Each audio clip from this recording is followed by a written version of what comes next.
want to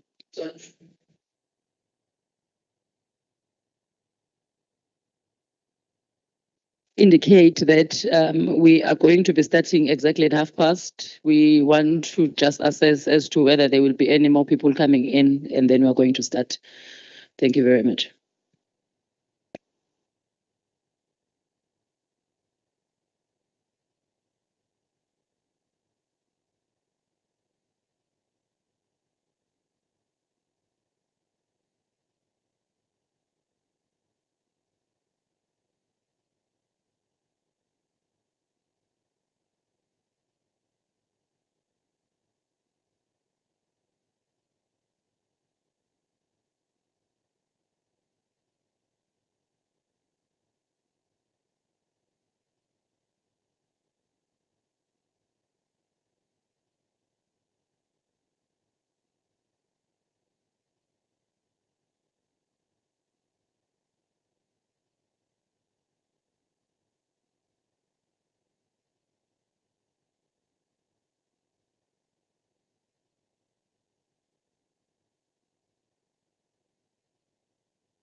We greet you once again. It is exactly 10:30, in fact 10:31. We would like to start with our meeting. My name is Vuyiswa Kaluza. I am standing in for Honorable Sifiso Sonjika, who is the chairperson of the Portfolio Committee of Education in the legislature of KwaZulu-Natal. I am with my colleagues who are also members of the provincial legislature of KwaZulu-Natal, belonging to the same Portfolio Committee of Education. We are here as guided by the Constitution to conduct this public hearing in ensuring that the bills and the laws that are passed have been fully consulted with the ordinary citizens. I want to welcome all of you into this meeting. We will be using different languages and we will use our colleague from Hanside. In an event, we then need to translate. Sinamukela ke kulo mhlangano ngethemba lokuthi umhlangano wethu ke uza kuhamba kahle. We were hoping that we will have more stakeholders so that we are guaranteed that indeed we have reached as many stakeholders as we possibly can, but obviously we cannot wait for those who are late. As we have indicated, we are conducting a public hearing for a bill that is now known as the Bela Bill, which is the Basic Education Laws Amendment Bill, B2B of 2022. That is under review with quite a number of clauses that are up for amendment. That is why we don't want to wait, because it takes quite a lot of time to actually present. But before I allow our colleagues from the department, from our legal advisor to take us through on the bill, I want to make the introductions. On my far right, I have Honorable Babunyambose, undote held, babundote phethe mthethwa. I have umama uThembeni Madlopha Mthethwa, no relations.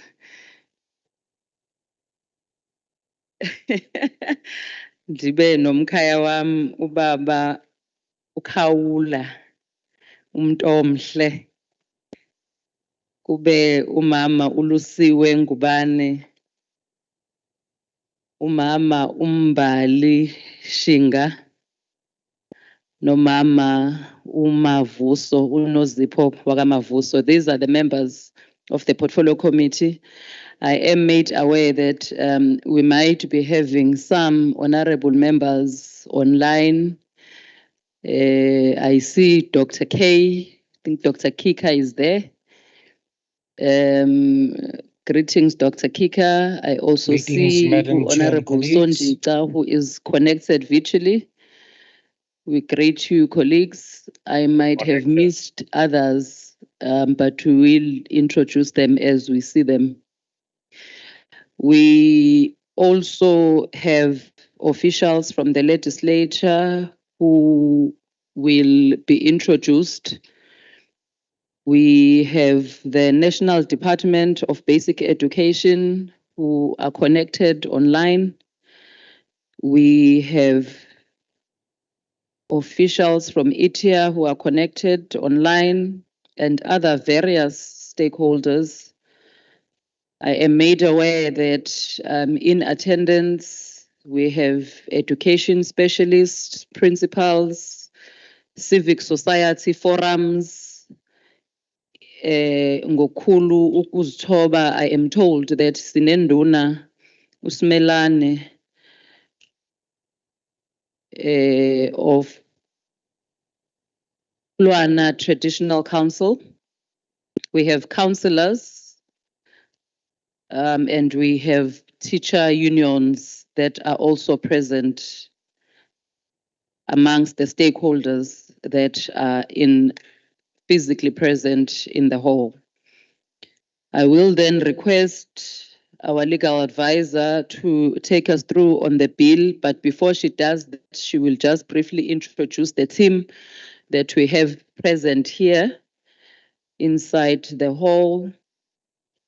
And then again, she will take us through on the bill. We will do the bill, the presentation in English and then translated in isiZulu, because we understand that we have quite a number of stakeholders and most of them are also connected online. They are also part of this meeting. So when it comes to the point of engagements, questions and answers, they will also participate in that manner. Ngizocela ke ukuthi the senior legal advisor to then take us through on the presentation and give us the brief introduction of our team. It's Monica. That's the surname.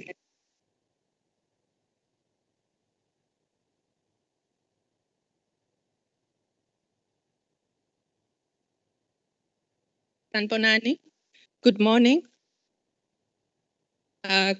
Morning, that honorable members, my colleagues, stakeholders who are here and those who have joined us online. My name is Monica Wilson. I'm the senior legal advisor to this committee and other committees in the KZN legislature and the chairperson. We are also accompanied by my colleagues Tembelani, who you will see going around collecting your written submissions. So if you have written submissions, they'll be given to Tembelani. We've also got Bela, who is a lady sitting at the back, taking in any information that is required. We have our IT people, Cedric, sitting in front, and my colleague Zamani, who will be doing the translation into isiZulu. And we've got Londi and a colleague who will be doing the sign language. Thank you, Chairperson. So if I can take you through the Basic Education's Amendment Bill of 2022, and in short, known as Bela. And I want to mention upfront that it's important that people get the correct copy of the bill, because we are aware that there are many videos which are circulating on social media, which is giving information on the incorrect bill.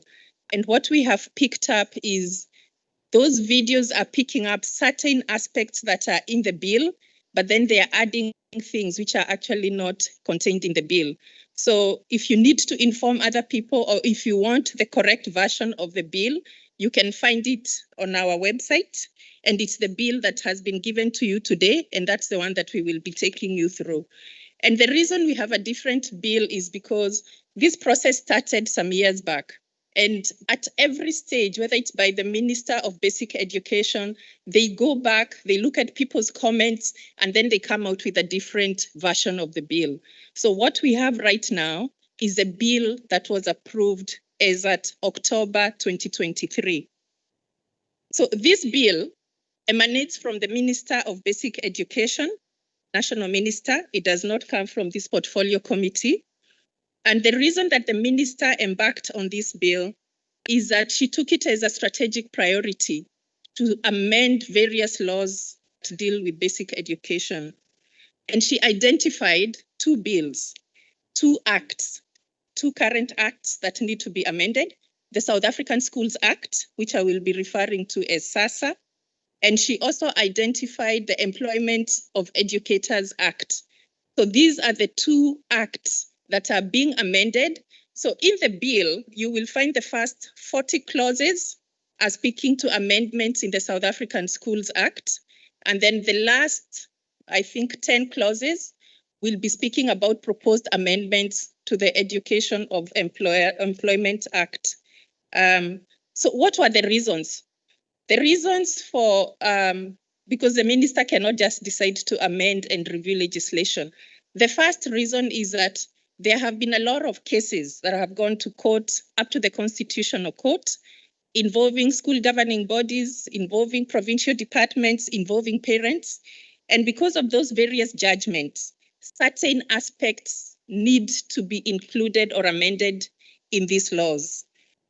And you'll find examples of those cases if you look at the current bill that we have given you. If you go to page 36 and page 37, you will see judgments such as the Amelo judgment, I think, which came from Free State, one of the schools in Free State. You will see judgments mentioned from Welcome School, and you'll see another one from Harmony High School. So if you have time, you can go and read those cases and see what the judgments were.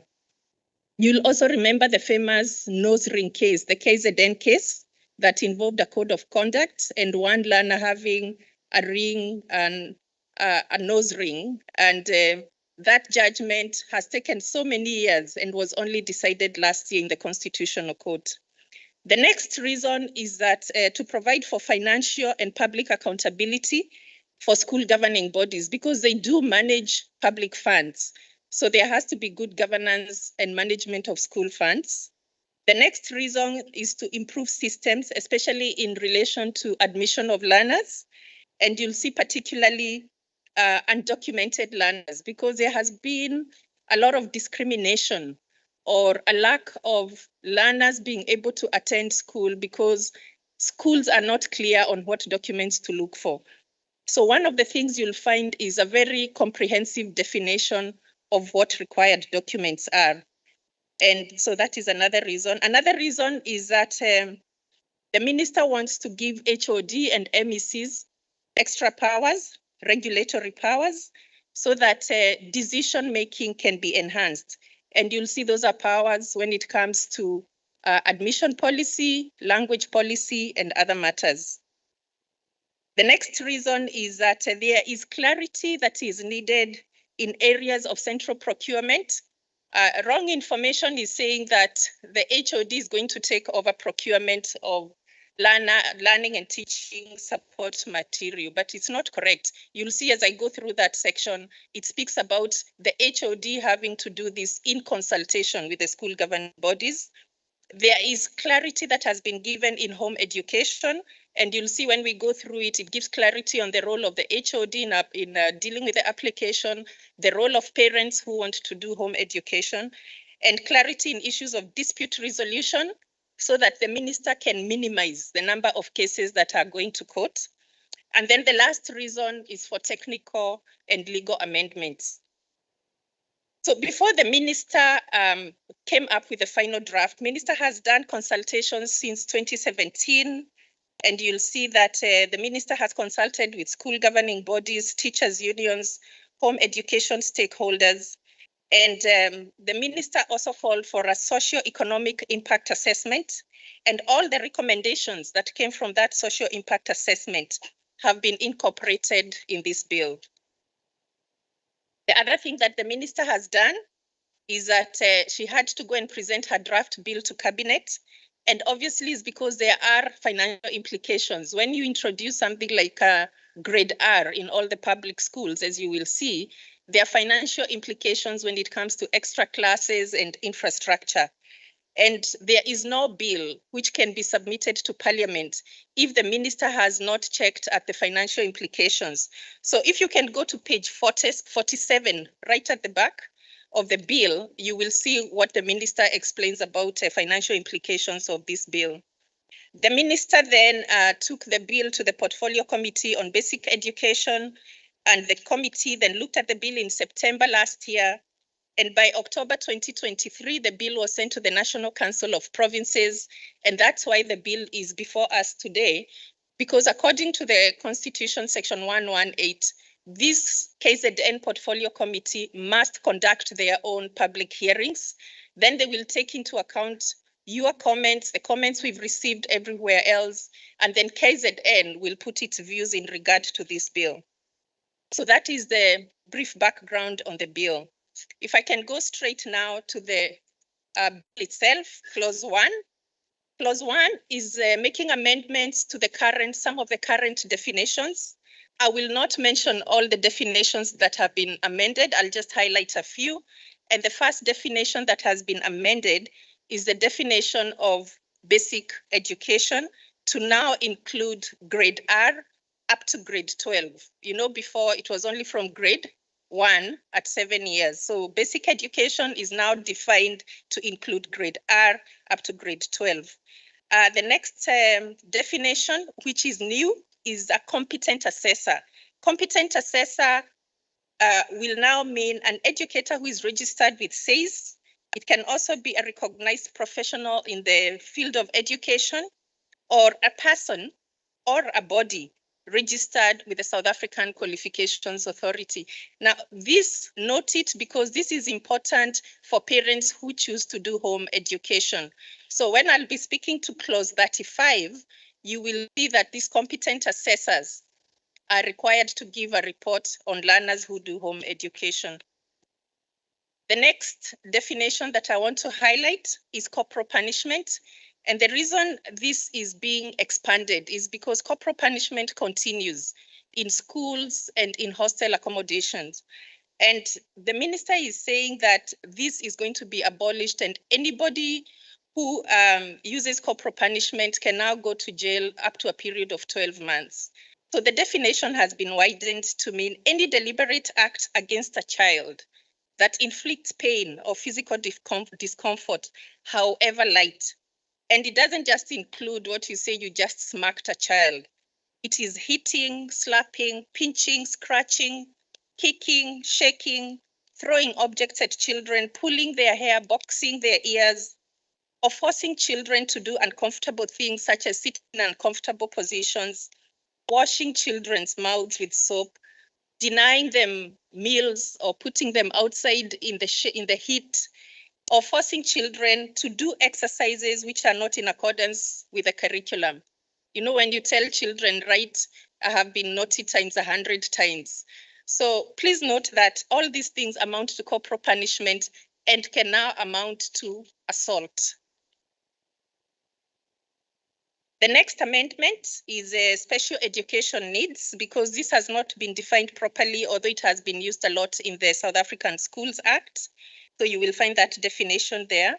And I also want to point out a definition of what home education means. And it will be a program of education for a learner alternative to school attendance.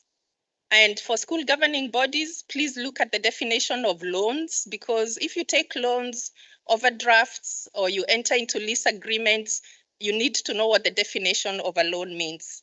And then the last thing that I would say you look at is the required documents for admission of learners, because you will see their groups there. If a learner is of 2 South African parents, the documents that will be required, you'll see like an ID, it can be a birth certificate, it can be a death certificate.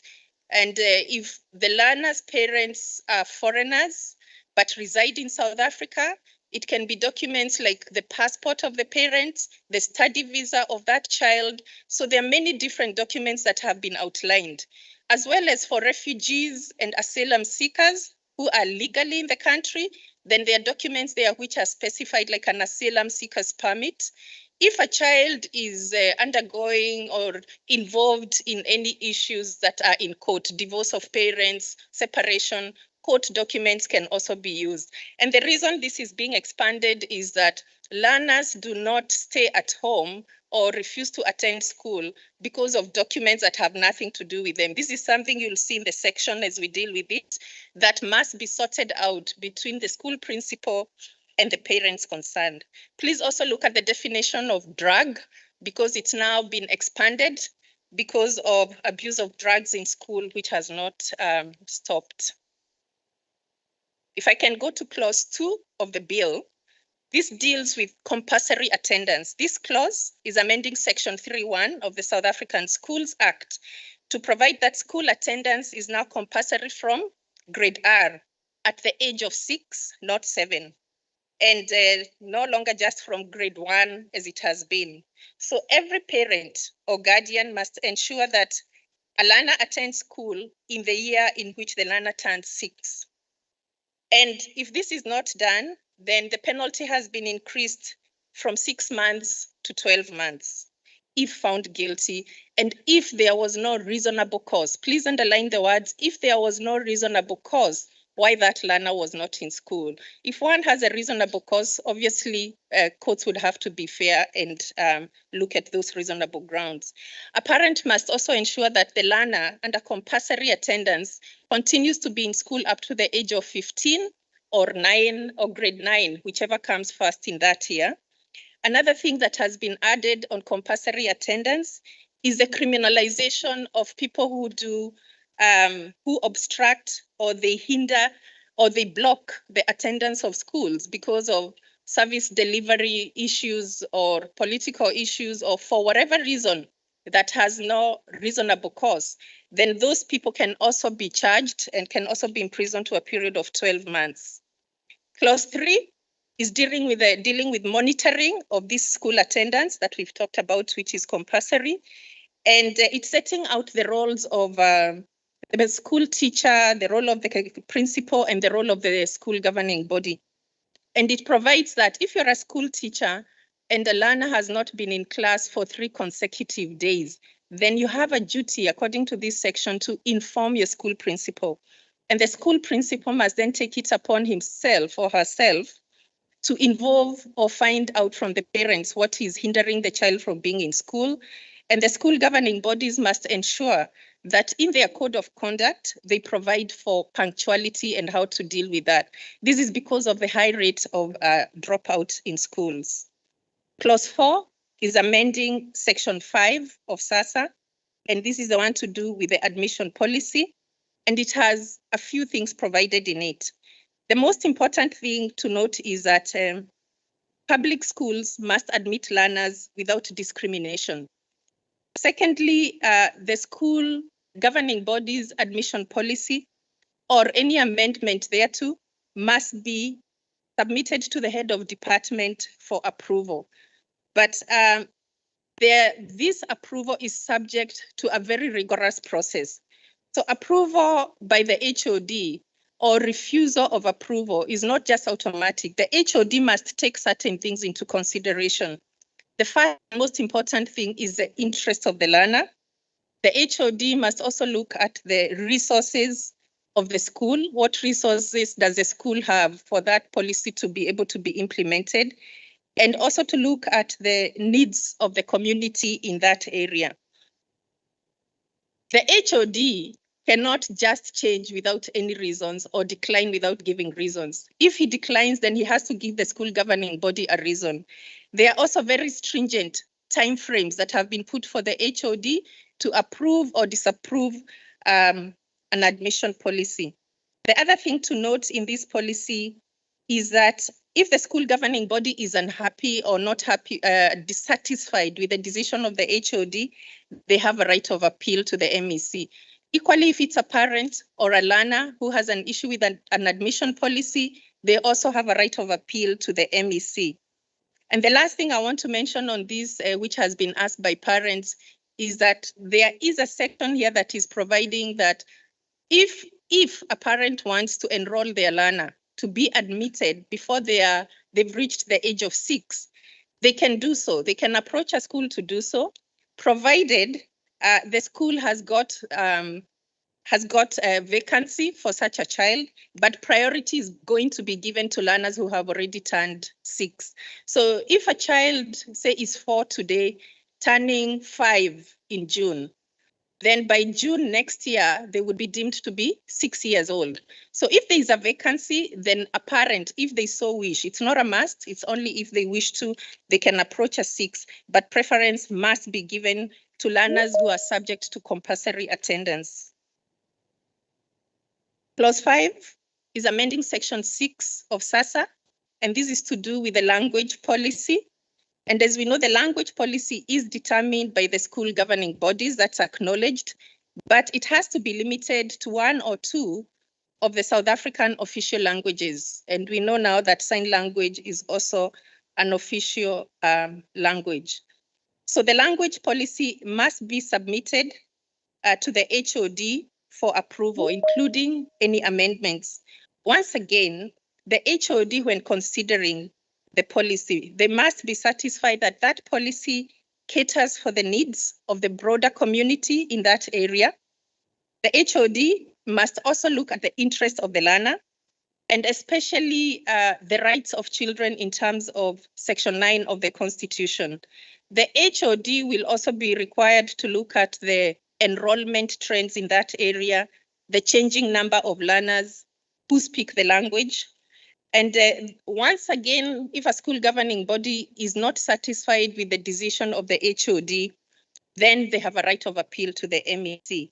And as we know, these policies are not cast in stone. The section is saying policies can be amended every 3 years. Clause 6 seeks to amend Section 6A of SASSA, and this one is empowering outside agencies or persons with expertise in education to advise the minister on matters relating to the national curriculum. Clause 7 is amending Section 8 of SASSA, and this is to deal with the code of conduct of learners. And what this is providing is that whenever a school governing body adopts a code of conduct, that code of conduct must be in terms of the Constitution. And they have to do consultation with the parents, with the learners, and the teachers in that school. And most importantly, they have to look at the diverse cultures, the beliefs of the learners. I think a lot was learned in this case from that KZN, the nose ring Pile case. If you can read that case, that's where this would be coming from. Clause 8 seeks to amend Section 8A of the South African Schools Act. And Section 8A is to do with the right for random search and seizure and drug testing at schools. So this is making it clear that unlike before, or unlike in the current act, where only a group of learners can be searched, now the school principal or their delegated person can search an individual learner if the school principal, once again, has reasonable suspicion. It's not just for any reason. If they have reasonable suspicion, because no one, according to this section, can bring dangerous objects or drugs or liquor to school. So the process for the school principals or their delegated person to carry out this random testing for drugs or search and seizure for dangerous objects is set out very clearly in that section, including if the school wants to involve the police, how they can involve the police for assistance. And so that is Section 8A of SASSA. If I can move to Clause 9. Clause 9 is amending Section 9 of SASSA. And because of all these issues of drugs, liquor, and issues in schools, it is expanding the list of serious misconduct in school. And this list is now being clarified and expanding so that if the school wants to carry out suspension as a precaution or even expulsion, it sets out the due process that is going to be followed. And some of the things that I've added on the list are assault, bullying, repeat offenses, drugs, cheating in exams, theft, bringing dangerous objects. So that list has been expanded, I suppose, to make it a bit easier for the schools when they have to carry out their disciplinary measures. Clause 10 is amending Section 10 of SASSA, and this one is abolishing corporal punishment. I just defined what corporal punishment means now, and it says that no person may inflict or impose corporal punishment to a learner at a school during a school activity or hostel accommodating learners of a school. And any person who contravenes this section can be convicted of assault up to 12 months. And some of the parents were asking, no, what are we going to do now if we can't, use a corporal punishment? So I think it's not fair on the learners. It's to protect the learners' interests. And two, for educators to know that there is an alternative to this in the disciplinary processes, because you don't want to end up in jail because you're trying to discipline somebody else's child. Clause 11 seeks to amend Section 10A of SASSA, and this to prohibit initiation practices in hostels and or during school activities. Clause 12 is amending Section 12 of SASSA, and this one is providing for a new kind of school, that there can be a school known as a specialized focus on talent school. The HOD can identify a public school which can be designated as this kind of a school. These are schools that have a special focus, say, on sports or on arts or performance arts. And the process for identifying those schools is set out very clearly in that section, how the MEC must consult the school governing body and the parents, the community, including unions because of matters to do with labor laws. Clause 13 is amending Section 12A of SASSA, and this is providing for the merging of 2 or more schools, so that if a new public school is established, the process that the MEC has to follow before this process can take place, including very rigorous consultation, advertising in the papers, consulting with the labor and union on legal matters, then how the MEC must look at matters of an interim school governing body, because if you merge 2 schools, what happens to the school governing bodies? And also pending issues, operational issues. If you had disciplinary matters going on, what happens to those matters? So all that you will find in new Section 12A to deal with the merging of schools. Clause 14 is amending Section 21A of SASSA to empower the HOD to centrally procure identified learning and teaching support material for schools. But once again, the HOD must do this. In fact, the words used in this section is the HOD may consultation with the school governing body. So it's not something that the HOD will just decide, I am not going to centrally procure for this school and that school. They may do so in consultation with the school governing body. Clause 15 deals, is amending Section 22 of SASSA to empower the HOD to withdraw on reasonable grounds. The key word here is reasonable grounds. There has to be a reason. And after complying with a very required prescribed process, 1 or more functions of a school governing body. So once again, before the HOD can withdraw these functions, he or she must inform the school governing body of the reasons for that decision and get representations from the school governing body and consider those representations. The HOD is, however, being empowered by this section that if it is an emergency, then the HOD can act and take over those functions, but can later revise that decision. If the HOD needed to carry out a certain function, they can take it over in an emergency and then reverse that decision. Once the HOD does this, he or she can appoint other people to perform those functions for a period of 3 months, but not more than a year. And the school governing body, once again, has a right of appeal. You'll find all that in the proposed Section 22. Clause 16 seeks to amend Section 23 of the South African Schools Act. And what this is doing is empowering the school governing bodies to co-opt persons from outside the community who have relevant expertise to assist the school governing bodies in the discharging of their functions. And the reason for this is you will find that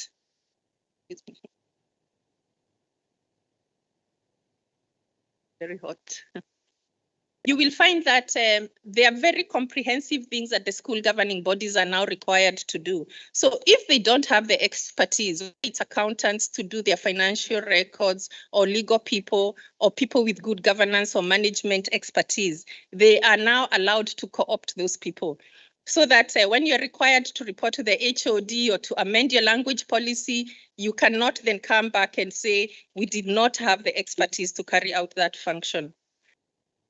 Clause 17 is amending Section 24 of SASSA, and this one is empowering the minister to determine and gazette nationally the number of school governing members, the manner of election and appointment for a school which has learners with special educational needs.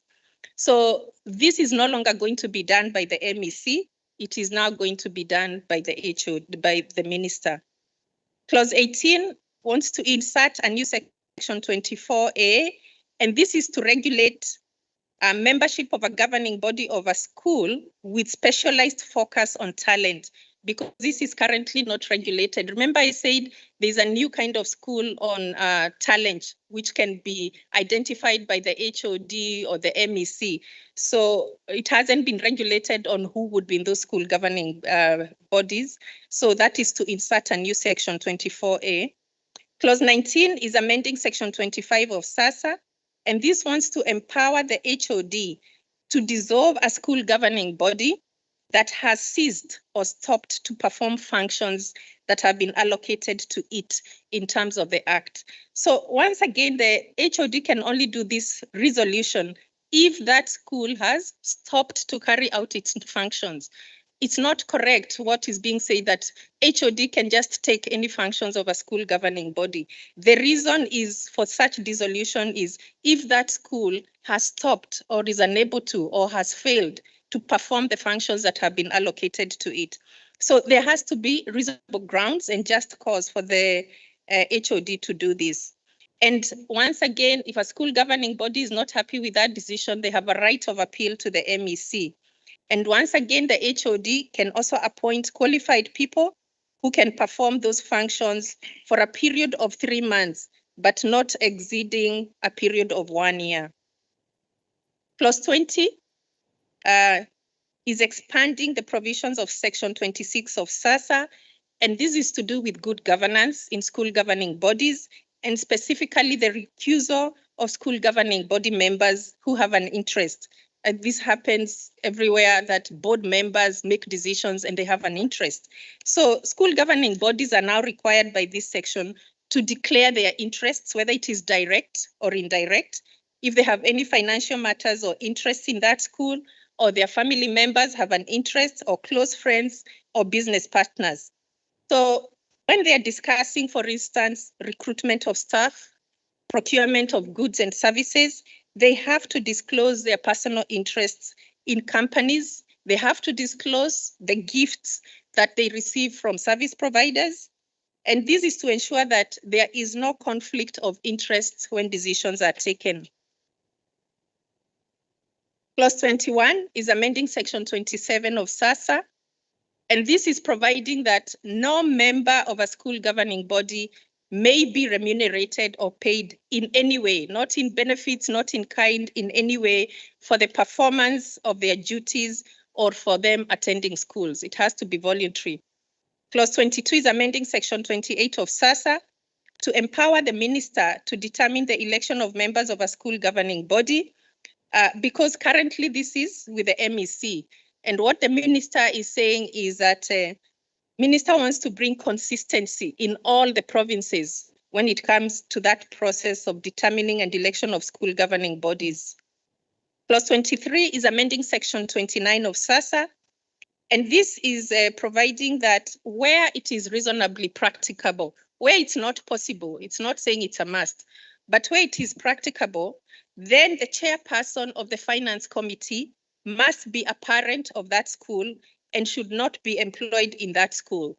So that is changing so that only a parent can be a member, a chairperson of the finance committee. Clause 24 is amending section 32 of SASSA, and this is regulating the status of learners who are in school governing bodies. And what it's saying is that they may not contract on behalf of the school. For instance, they cannot sit in interview panels when the school governing body is employing or interviewing staff, or even staff educators or non-educators. Learners cannot sit in those meetings. They also cannot vote on resolutions of school governing bodies. And equally, they will not be held liable for any decisions that are taken. So they're protecting the interests of learners again in this section. Clause 25 is amending section 33 of SASSA, and this deals with the closure of schools by the MEC. A very comprehensive consultation process is required before the MEC can close a school. MEC must inform the school governing body, the parents, the community, advertise in the newspapers, call for public hearings, and consider what people have to say before a school is closed. The section is, however, clarifying that should an MEC carry out a physical inspection of a school and find that there are no learners registered in that school, then the MEC can start the process of closing that school. The section is also making it clear that if it's a primary school with less than 135 registered learners, the MEC can also start the process of closing that school. If it's a secondary school with less than 200 learners, the MEC is also empowered by this section to carry that process. But what is important here is that the MEC must consult. The MEC must also make alternative arrangements for those learners. For instance, if you close one school and it affects the rights of learners on transport, MEC must look into such issues. The MEC must also deal with the devolvement of assets because those assets belong to the state. So it must be made very clear what is going to happen to those assets if one school is closed. And the MEC must once again look at the interests of the learners in the community and also importantly, the effective use of government resources. So those are some of the reasons that can lead an MEC to closing a school. You'll find that in section 33. Clause 26 is amending section 36 of SASSA, and this provides that school governing bodies must seek approval from the MEC to enter into lease agreements for any purpose, including loans, any financial obligations, any overdrafts. I think I said they need to read the definition of a loan. So school governing bodies must have the written approval if the lease exceeds 12 months. So that this is to protect, when old school governing bodies go out, then the new school governing bodies come in and they find lease agreements that were signed and other financial agreements, then that leaves the new school governing body in problems. And this has been an area of litigation. And you will find later on in another section where the minister is saying that the state is not going to be held liable if people have not complied with this section 36. Clause 27 is a technical amendment, just changing the word directions to directives. Clause 28 is amending section 38 of SASSA, and this is to do with the school governing body's budgets. And what it's saying is that before a budget is passed, there has to be a document that explains that budget, which must be made available to the parents before the budget is presented to the meeting of parents for consideration. So the school governing body must inform the parents and avail that document. It says at least 14 days before the parents meet to consider that budget and pass it. The same section provides that once that budget has been passed and there are any deviations, the parents must be informed why there were deviations and the reasons provided for that deviation. In the same section, you'll find the process for the general meeting that there should be 10% quorum of the parents and what happens if there is no quorum, the second or third meeting before the budget is passed. Again, this is accountability on public funds. Clause 29 seeks to amend section 38A of SASSA, and this is to extend the application that a state employee can be paid additional remuneration or any other financial benefit or benefit in kind. Please look at the definition of benefit in kind. You will find that apparently educators who go over and above their normal call of duty, whether they stay late and overtime and they are not able to be paid, then schools are being empowered to pay those teachers in kind. And you will find there are things like exemption from paying school fees, credit card, petrol card. There's a whole definition of what benefit in kind means. But what is important is that all this must also be included in the budget of the school because there still has to be accountability. Section 30 is amending section 41 of SASSA, and this is to do with the exemption of payment of school fees. When it comes to parents who have to submit documents when they are seeking exemption from paying school fees, some of the parents have been taken through so much that they are not able to provide the documents, say, from the other parent. If the parents are divorced or they're separated or they're even single parents, and then they are asked, provide the income of the other parent and they are unable to. So this section is saying that an affidavit can now be given by this parent. And in that affidavit, the parent can then explain maybe the other parent is untraceable or they are unwilling to give information relating to their income or they're giving incorrect information. And this should be enough and sufficient proof. Equally, if there is a court order, that can also now be given to the school when parents are making applications for exemption from payment of school fees. Clause 31 is substituting Section 42 of SASSA, and this is providing for detailed records and financial affairs of a school. So school governing bodies will be required to draw up financial statements within a specified time. You'll see the timeframes that are given in that section, and present the financial records and statements to a general meeting of parents. You will see, for instance, I think it's a period of 3 months at the end of the financial year. It doesn't have to be audited. It's just a financial statements, for instance, to show what were the donations received by the school, what funds were received, if any, from the department, how are those funds spent? If you gave teachers extra remuneration, how did you do that and what was involved in that? So this is good governance that is required, and the timeframes for such submission you'll find in the proposed Section 42. Clause 32 wants to amend Section 43 of SASSA, and this is to empower the HOD. Once again, if the HOD has reasonable cause or finds it necessary, deems it necessary, or there is just cause, maybe somebody has reported to the HOD, the HOD can now authorize investigations into the financial affairs of school governing bodies for accountability reasons.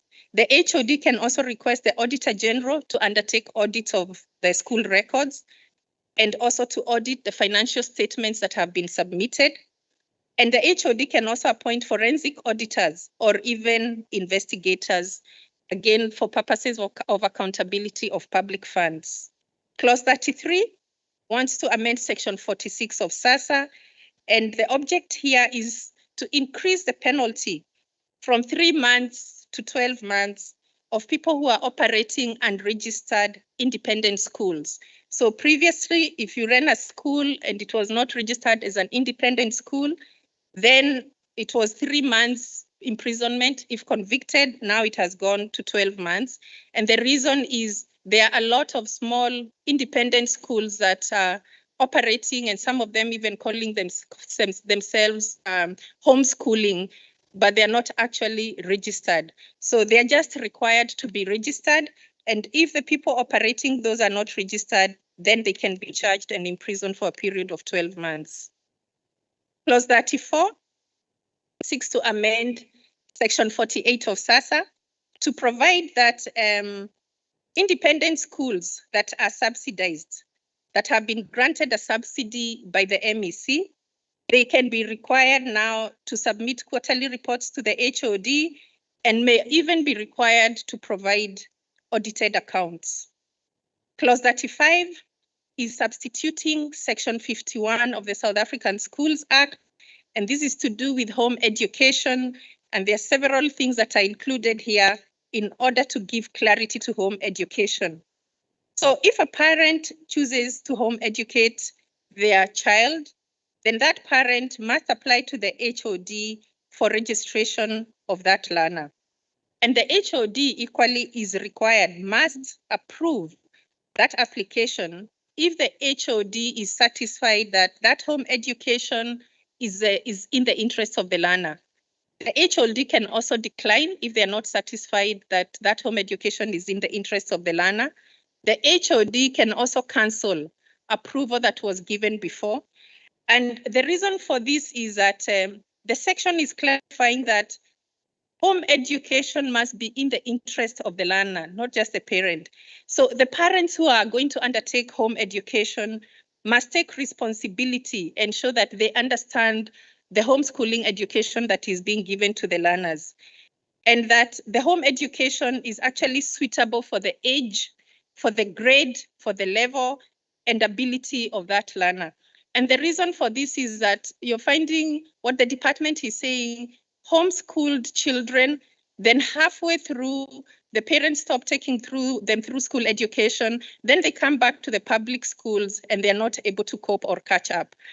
And the other thing this section is requiring, that home education should not be inferior to, should at least be comparable to the education that is being offered in the public schools. The section is also providing very clearly on the role of the parents who undertake homeschooling. So it's not just making an application. The parent must undertake to provide the relevant resources that are required, the support and teaching material that is required for that learner. The parent must also monitor the learner's academic progress. They have to arrange for a competent assessor. Remember, we defined a competent assessor, an educator who is registered with SAYS. A competent assessor who will do an assessment at the end of each phase until grade 9 or until the learner turns 15 years. Now, the reason of this up to grade 9 and 15 years is because the compulsory age of attending school in South Africa is up to grade 9 or 15, whichever comes first. In fact, this section is providing that once they reach these 15 years or grade 9, you do not need to go to the department for registration.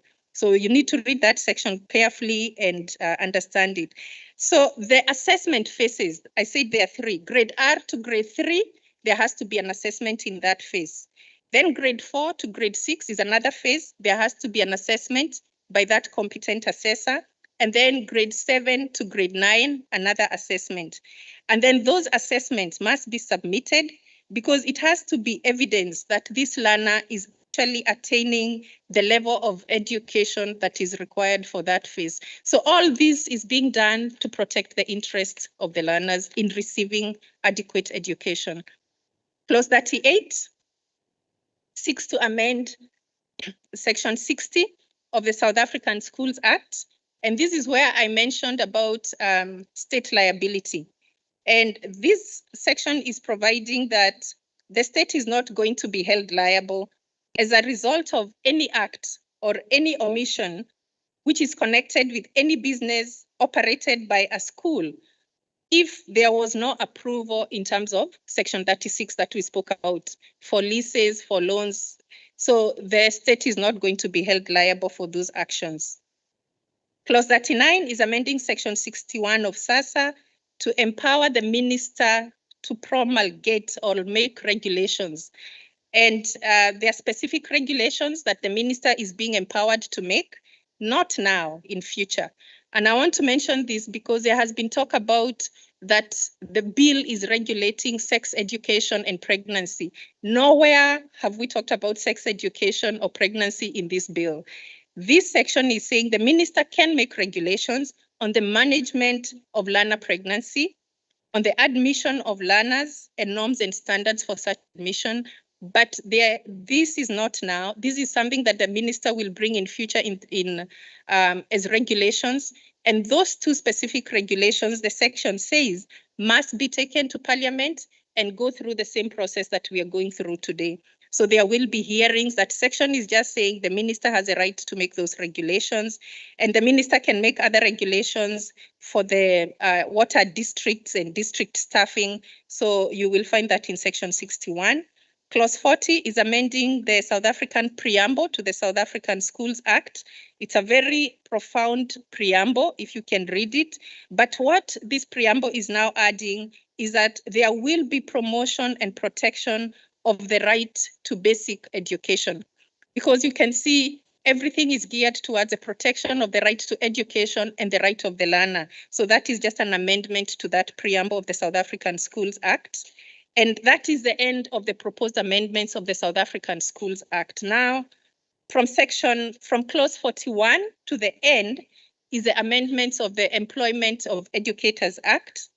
And clause 41 and 42 are amending section 1 and 5 of the Employment of Educators Act And those are technical amendments, really, to remove reference to FETs and adult basic centers. Clause 43 is amending Section 7 of the same Act.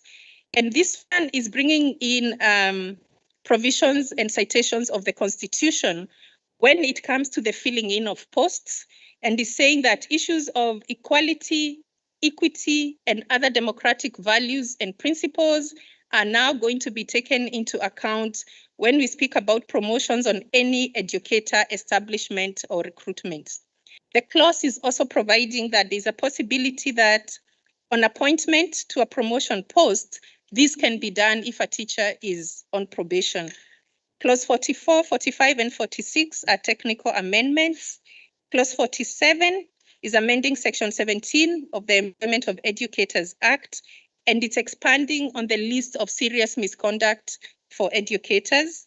Clause 48 is also amending Section 88, Section 18, and that's also a technical amendment. Clause 49 should be noted because this is a new section for educators.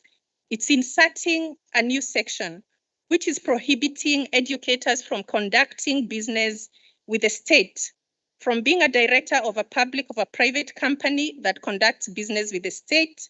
And it's creating an offense that should an educator contravene this new section, if they are found guilty and convicted, can be convicted up to a period of 5 years. So it's for educators to note that it's a serious penalty, 5 years. And the section also says it is mandatory that termination of employment be done for such teachers. Clause 50 is amending Section 35 of the Employment of Educators Act, just giving the minister the right to make regulations in terms of this act, especially for district staffing. And then 51, 52, and 53 clauses are also technical amendments. And the last clause is providing that when this law is passed, it will be known as the Basic Education Laws Amendment Act. It will come into operation on a date to be fixed by the President and by proclamation in the Gazette. Thank you very much. Thank you very much, Monica. We did indicate that the bill is very long. We are now going to request the Zulu version of the bill in their respective sections.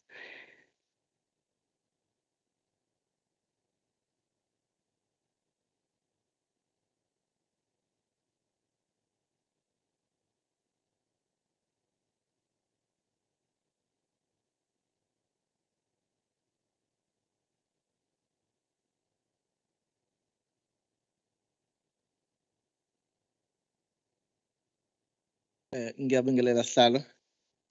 Ngiyabonga igama lami nguZamana Wamanqele. Umsebenzi osishayamthetho. Ngizokwethula ke umthethosivivinywa ochibiyela ke imithetho yezemfundo eyisisekelo. Ungqongqoshe ke wabona kunesidingo ukuthi ke umthetho wezemfundo ke noma wengamela izikole ubuyekezwe noma ke kube khona ke igaba eziciyelwayo noma ezichithwayo.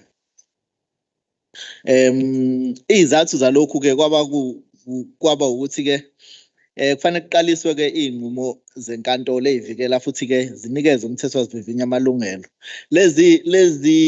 Lezi inqumo ke sizoyithola lapha ke ekhasini lamashumi-36 ke kuya ke kwamashumi-37 somthethosivivinywa. Ila okuvela khona ke izinqumo zenkantolo. Isizathu sesibili ke ukuthi ke kube nohlaka ke oluhlinzeka ke ukubophezeleka ngezimali emphakathini, ikakhulukazi ke kwezigungu zezikole kanye ke neminyango yezemfundo ke ezifundazweni. Isizathu sesithathu kwaba ke uhlelo lokuthuthukisa indlela yokungena kwabafundi ezikoleni, ikakhulukazi labo ke abangenazo izitifiketi, ukubona ke ukuthi ke kungenzeka iyiphi indlela engcono engasetshenziswa ke ukuthi ke bakwazi ukulekeleleka. Isizathu sesine ke kwaba ukuhlinzeka ke amandla engeziwe ke kungqongqoshe ukulawula ke nokuyisa ke phambili inqumo zokuqapha ke kwenhloko yomnyango kanye ke nabaphathiswa. Esesihlanu ke kwaba ukubeka ingqikithi, kusho ukuthi ukubeka phambili ke ingqikithi yezemfundo, ukubukela lapha mhlawumbe uma singasho isibonelo ukuthi ke ukuthengwa kwempahla endaweni eyodwa, ukufundela ekhaya nokuxazulula ke kwemibango ke esuke ikhona emnyangweni. Lo mthetho ke washicilelwa mhla ziyi-13 ke kuMfumfu 13 October 2017. Kwatholakala ke izethulo eziko-5,000 ezayivela ke ey'nhlakeni ezehlukene, iy'gungu zey'kole, iy'nyonyana zothisha kanye ney'nhlaka ke zey'kole ey'fundisa emakhaya. Mhla zisishagalolunye ke kuLwezi 2021 lo mthetho ke wethulwa ke kwiCabinet. Kwase kuthi ke mhla ziyi-15 kuZibandlela ku-2021 lo mthetho ke wedluliselwa ke ekomidini lezemfundo ke ukuthi ubhekwe futhi ke kubeke nombono ngawo. Kwase kuthi ke mhla ziyi-26 ke kuMfumfu ka-2023 wedluliselwa kwi-NCOP ukuthi ke wedluliselwe ey'fundazweni. Yingakho ke sila uma sibuka ke igatshana ke sithatha nje igatshana ngasinye sibuka isigaba sokuqala. Isigaba sokuqala ke sihlinzeka iy'ncazelo uma singenza nje singacaphuna ke iy'ncazelo ey'khona ileso ke esithi ke imfundo eyisisekelo. La imfundo eyisisekelo ke emthethweni esinawo manje ibiqala kwa-grade 1, kodwa manje sekuyashintshwa ke kwenzela ke ukubandakanya no-grade R. So uma sikhuluma ngemfundo eyisisekelo sesiqala ku-grade R, asisaqali ku-grade 1, siya ke ku-grade 12. Sibuke elinye igama elithi ke umhloli onekhono. Lokhu ke la sibuka ke umfundisi obhalise nomkhandlu wabafundisi ukuthi ke uyena muntu lo othathwa njengomhloli ke onekhono, njengoba ke umthetho wokubhaliswa kwabafundisi ke uchaza lapha ke we-2,000. Umsebenzi ke ogunyazwe yiwo lowo mkhandlu. Uma siqhubeka ke sibuka ukujezisa ngokushaya, kusho ke noma yisiphi isenzo esenziwe enganeni ukuyizwisa ubuhlungu noma ukuyiphatha kabi, kuyavela ke la ukuthi noma ngabe kuncane kangakanani kodwa ke lokhu ke kuyaba ingxenye. Lokhu kungabandakanya ukushaya ngempama, ukuncinza, noma ukuklwebha ngesandla noma ukuklwebha ngento. Qhubeke futhi kufake ke ukukhahlela, ukuxukuza, ukujikijela, ukushisa, ukuluma, ukudonsa ngey'nwele, ukudonsa ngey'ndlebe, kanye nokuphoqa ingane ukuthi ihlale ngendlela engemnandi kuyona, ukuphoqelela ingane ukuthi idle, ukuncisha ingane ukudla, ukuwasha umlomo wengane ngensipho kanye nokuyincisha uphahla. Uma siqhubeka sibuka ke iy'dingo zemfundo ke ekhethekile, ezinye zey'ncazelo ey'khona lezi. Incazelo yakhona ke isho ke la ikhuluma ke ngey'dingo zemfundo ke ey'dalela ukusiza labo ke okudingeka ukuthi ke besekwe ukuze bekwazi ukuhlangabezana ke ney'nhloso zezemfundo. Isigaba sesibili ke sona sihlose ukuchibiyela isigaba sesithathu,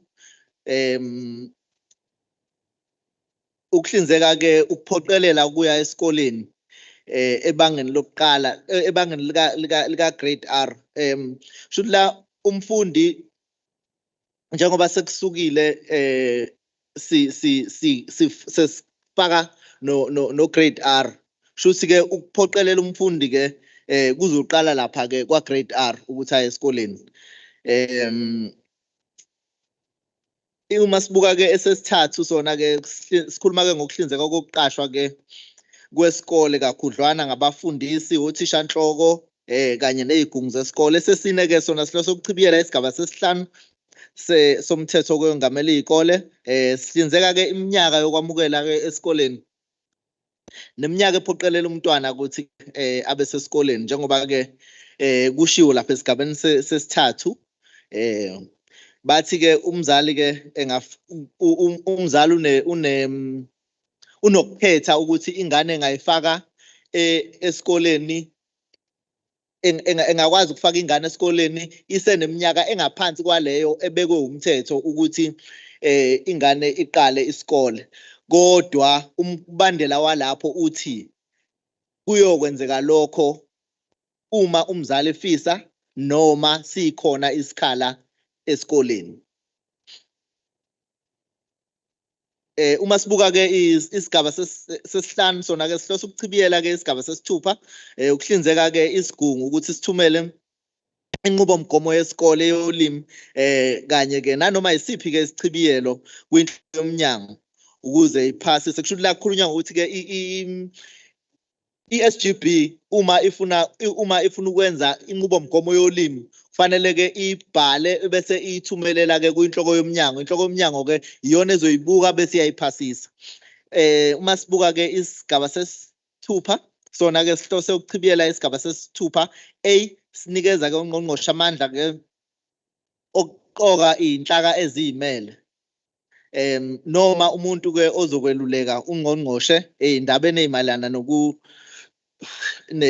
ezimayelana necurriculum kanye ke nezinqubo ke zikazwelonke. Isigaba sesikhombisa sona sihlose ukuchibiyela ke isigaba sesishiyagalombili ngokuhlinzeka ke esigabeni 7A ukuthi ke akuwona noma imuphi umthetho wesifundazwe ozosebenza, kodwa ke kuzosebenza umthetho sisekelo waseNingizimu Afrika kanye ke nomthetho ke owengamele izikole. Iyona mthetho ke emibili le ezobekwa eqhulwini uma ke kwenziwa izinguquko ezikoleni. Isigaba ke sesishiyagalombili sona sihlose ukuchibiyela ke isigaba sesishiyagalombili mayelana nokuseshwa ke kanye nokubanjwa kwempahla. Lokhu ke kuthiwa ke kanye nezidakamizwa futhi nazo ziyabaleka esikoleni. La isikole ke sinawo amandla ukuthi ke sikwazi ukusesha siphinde ke sihambe impahla yomfundi uma kuwukuthi ke kunezinsolo zokuthi ke uphethe noma ke usebenzisa izidakamizwa. Isigaba sesishiyagalolunye sona ke sihlongoza ke ukuchibiyela ke isigaba sesishiyagalombili somthetho ke wezikole wokwengamela izikole ngokuhlinzeka ke ukufakwa kwencazelo ebanzi ngokuziphatha okubi kakhulu kumfundi ukuze ke ukhulunywe kakhudlwana ngakho. Eseshumi sona sihlongoza ke ukuchibiyela isigaba sokuqala ngokwenzela ukuthi kube semthethweni ke ukunqabela ukujeziswa ke kwabafundi ngokushaya. Eseshumi nanye sihlose ke noma sihlongoza ukuchibiyela isigaba seshumi salomthetho wokungamela kwezikole ngokuvimbela ke ukufikiswa noma ukufikisana ke emahostela. Eseshumi nambili sona ke sichibiyela ke isigaba seshumi nambili sokuhlinzeka ke i-SGB ngamandla okufaka izicelo ke kwinhloko yomnyango ukuthi ke isikole sibhekwe njengesikole samakhono. Inhloko yomnyango ke iyona ke eyobe isibuka ukuthi ke isicelo sesigungu sesikole ke siyamukeleka yini bese ke iyenza ke isinqumo inhloko bese yenza ke isinqumo esifanele. Uma ke siya esigabeni seshumi nantathu ke sona ke sihlongoza ke ukuchibiyela isigaba seshumi nambili ngokuthi ke lapho kuhlanganiswe khona izikole ezimbili noma ngaphezulu kufanele ke kusungulwe isikole esisodwa eseshumi nane isigaba seshumi nane sona ke sihlongoza ukuchibiyela ke sama-21 ngokuthi ke sinikeza ke inhloko yomnyango wamandla okubona ukwesekwa ke okudingwa izikole kahulumeni esebenzisana ke nazo ke izigungu zezikole kodwa futhi kwenziwa lokho kube kongiwa imali isigaba se-15 sona ke sihlongoza ke ukuchibiyela isigaba sama-22 leso ke naso sinikeza ke amandla ke inhloko yomnyango ke yokuhoxisa ngezizathu ezizwakalayo i-SGB noma ke isigungu ke sesikole ngokubona ke ukuthi ke mhlawumbe asisawenza umsebenzi esibekelwe wona eseshumi nesithupha sona ke sichibiyela ke isigaba sama-23 ngokunikeza ke amandla esigungu sesikole ukuthi ke siqoke umuntu ophuma ngaphandle kwalowo mphakathi ukuba azosebenza khona uma ukuthi lowo muntu uza namakhono abangenawo kulowo mphakathi. Isigaba se-17 sona ke sichibiyela ke isigaba sama-24 lesi ke sinikeza ungqongqoshe amandla okunquma inani lamalungu esigungu sesikole ukuqokwa kwaso kanye ke ukuqokwa kwaso ke ukuqokwa kwabafundi abazoba ingxenye yalesi sigungu nokuthi ke lokhu kufanele ke ungqongqoshe uma sekwenza ebese ke ekushicilela lapha kuyigazethi yesifundazwe ese-18 sona ke sifaka ke okuthile lapha ke esigabeni sama-24 sikhuluma ke ngokulawula ubulungu be-SGB ezikoleni ekahulumeni ke ezidingo ezikhethekile noma ke nezamakhono lengxenye kuyimanje ayilawulwa umthetho so lo mthetho ufuna ukuthi ke ikhaveke leyo ndawo uma sibuka ke ese-19 sona sichibiyela ke esama-25 ngokunikeza inhloko yomnyango amandla ke okuhlakaza i-SGB engasakwazi engasawenza umsebenzi wawo ngokomthetho esama-20 sona ke sengeza noma sinweba ke ihlinzeko zesigaba ke sama-26 sokuhoxa kwelungu le-SGB amalungu e-SGB kulindele ukuthi ke aveze intshisekelo yawo yezimali ukuthi ke ungathi uyilungu le-SGB kanti unenkampani futhi ephinde ke ihlinzeke ke idingo esikoleni uma sibuka ke esama-21 sona ke sihlongoza ke ukuchibiyela ke isigaba sama-27 esihlinzeka ukuthi ke akukho lungu le-SGB noma lesigungu sesikole ke okufanele liholelwe nganoma yimiphi imisebenzi eliyenzayo yesikole kubandakanya nokuhambela ke imihlangano esama-22 sona ke sichibiyela ke isigaba sama-28 ngokunika ungqongqoshe ke amandla okubhala ke kwigazethi ngokukhethwa kwe-SGB umthetho okhona unikezela lamandla kumphathiswa okwamanje ke shuthi bekuse umphathiswa uMEC okuyena obese namandla ukuthi ke ashicilele kwigazethi ukukhethwa kwe-SGB kodwa manje amandla siyanyuka ke aya kungqongqoshe ukwenzela ukuthi kufane kuzona zonke izifundazwe indlela okukhethwa ngayo ke i-SGB uma siya ke kwama-23 sona ke sichibiyela ke isigaba sama-29 lapho ke sihlinzeka ke bathi lapho kungenzeka khona umsebenzi oyilungu le-SGB kufanele abe usihlalo kuleso esikoleni kufanele kube umzali waleso sikole kodwa kungabi ukuthi usebenza khona. Uma ke siya kwesama-24 sona ke sichibiyela ke isigaba sama-32 esikhuluma ke ngokulawula isimo sabafundi abangamalungu e-SGB, kubandakanya ukuthi ke abafundi laba abakwazi ukuthi bahlale uma kunenhlolo khono nokuzoqashwa uthisha ozofundisa kuleso sikole. Uma sibuka ke esama-25 sona ke sichibiyela ke isigaba sama-33 ke sibhekela ke ukuvalwa kwezikole. Umphathiswa ke kufanele axoxisane kabanzi nababamba iqhaza aphinde ke ashicilele emaphephandabeni ukuthi ke uhlose noma uhlongoza ukuvala isikole ukuze ke zonke izinhlaka zizoveza imbono yazo mayelana ke nalowo mbono.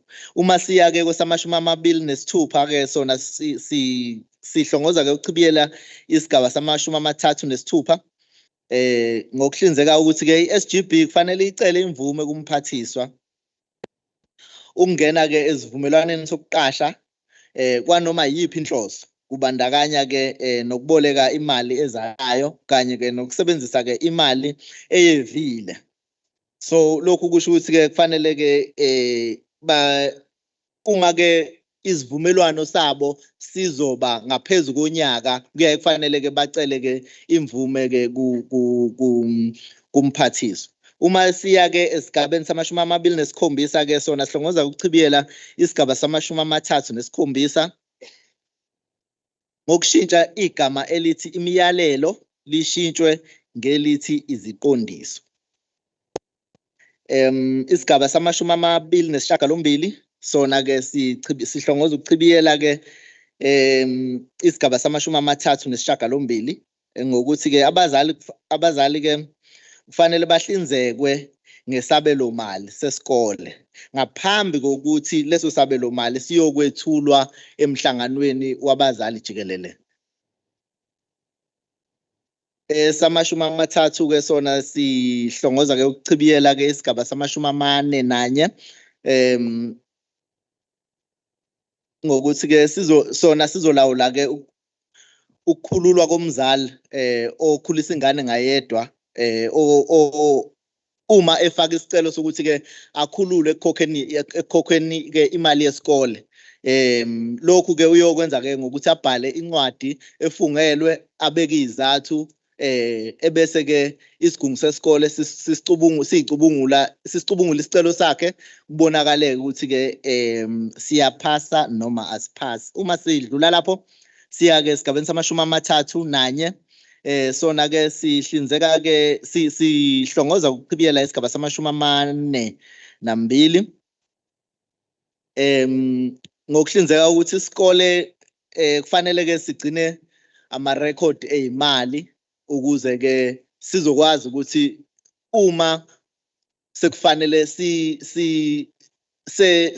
siphendule ngokuthi imali isebenze kanjani kube ukuthi yonke into isobala. Uma siya ke kwesama-32 sona ke sinikeza sihlongoza ukuchibiyela ke isigaba sama-43 ke ngokuthi ke sinikeze ke inhloko yomnyango wamandla ukuthi ke uma ibona kufanele igunyaze uphenyo ngezindaba zezimali zesikole sikahulumeni, kungaba ukucela umcwaningi mabhuku jikelele ukuthi ke abheke izimali zaleso sikole noma kuqashwe abacwaningi abayimele ukuthi babheke amabhuku aleso sikole uma inhloko yomnyango ibona kunesidingo. Isigaba sama-33 sona ke sihlongoza ukuchibiyela isigaba sama-46 ukwenyusa ke isigwebo ke somuntu ke noma uhlaka olusebenza luyibiza ngesikole kanti ke alubhalisiwe lapha ya emkhandlwini wokubhalisa ke noma olawula ke abafundisi. Uma ke sibuka isigaba samashumi amathathu nane sona ke sihlongoza ukuchibiyela isigaba samashumi amane nesishiyagalombili ngokuhlinzeka ke sizobe sikhuluma ke ngesibonelelo ke esinikezwa izikole eziyimele. Lokhu ke kuyonqunywa ke ungqongqoshe ukuthi ke isikole leso sithola into engakanani. Isigaba samashumi amathathu nanhlanu sona ke sihlongoza ukuchibiyela isigaba samashumi amahlanu nanye ngokucacisa ke odabeni ke lokufundela ekhaya. Sibheka ke leyo ndawo leyo, sicacisa kuleyo ndawo leyo ukuthi ke umfundi engafundiselwa ekhaya. Inqobo nje leso sikhungo leso esimfundisayo siyisikhungo esibhalisiwe ngokusemthethweni noma esigunyaziwe. Uma siya ke esigabeni samashumi amathathu nesithupha sona ke sichibiyela ke isigaba samashumi amahlanu nesishiyagalolunye ngokuthi ke sikwenze kube yicala ke ukuthi ke sikwenze kube yicala kumzali nanoma imuphi omunye umuntu ke ozonikezela ngolwazi olungamanga noma oluholela ophathe noma ke athumele ke amaphepha ayimgunyathi uma efaka isicelo sokuthi ke akhululwe ekukhokheni imali yesikole. Isigaba samashumi amathathu nesikhombisa sona ke sihlongoza ukuchibiyela isigaba samashumi amahlanu nesishiyagalolunye esikhuluma ke esikhuluma ke ngokuxazululwa kwembango esuke ikhona ke phakathi ke kwe-SGB, HOD noma ngabe u-MEC. Uma siya ke kwesamashumi amathathu nesishiyagalombili sona ke sichibiyela ke esamashumi ayisithupha.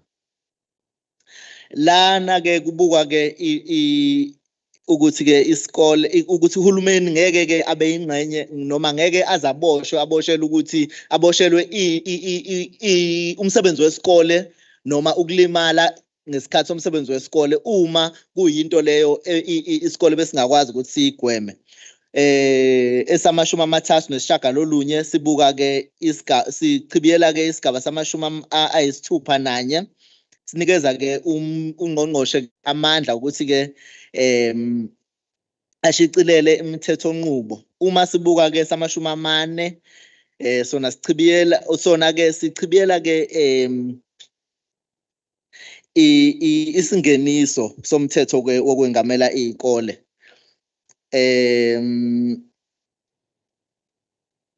Uma sibuka samashumi amane nanye kanye ke nesamashumi amabili nambili zona ke zichibiyela ke isigaba sokuqala ke kuya nesesihlanu esikhuluma ke ngomthetho wokuqashwa ke kwabafundisi.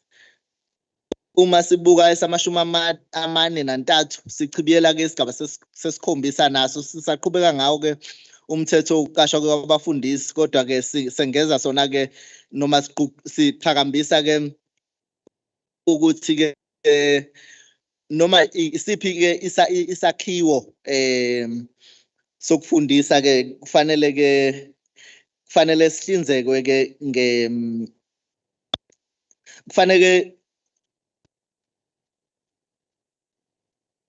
kufanele ke siqhakambise ke inhloso zomthetho sisekelo.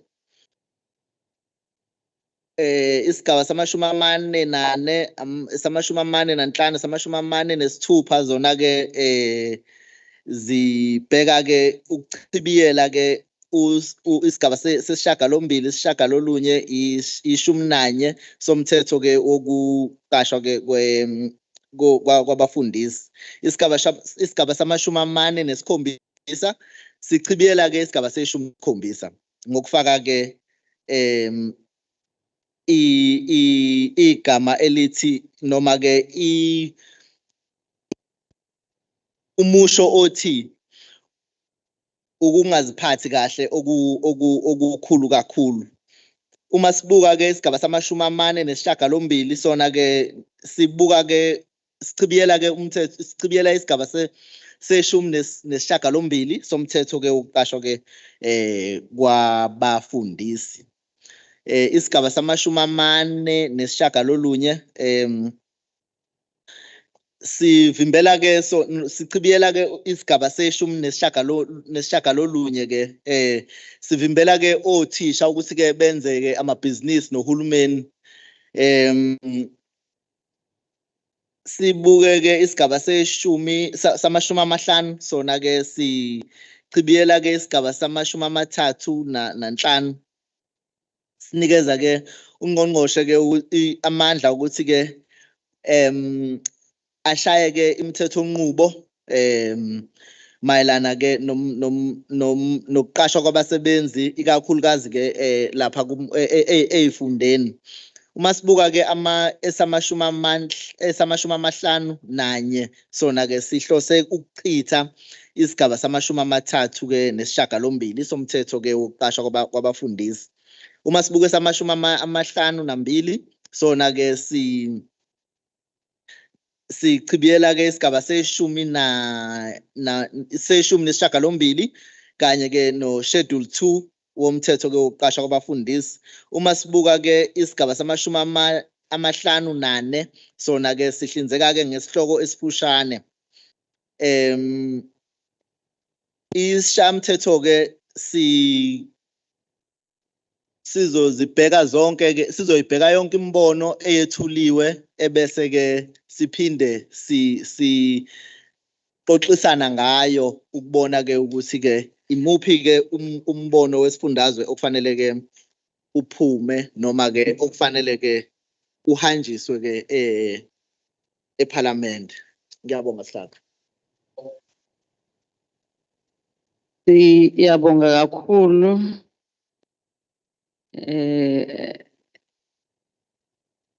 Isamari yakho impela ayibanga njengoba ngilindele. Sizodlulela ke ku item number 4 la sizothatha khona izimvo zomphakathi nawo wonke ama stakeholders akhona imibuzo uma ingakhona. I will then open for a round of engagements. Uthembelani.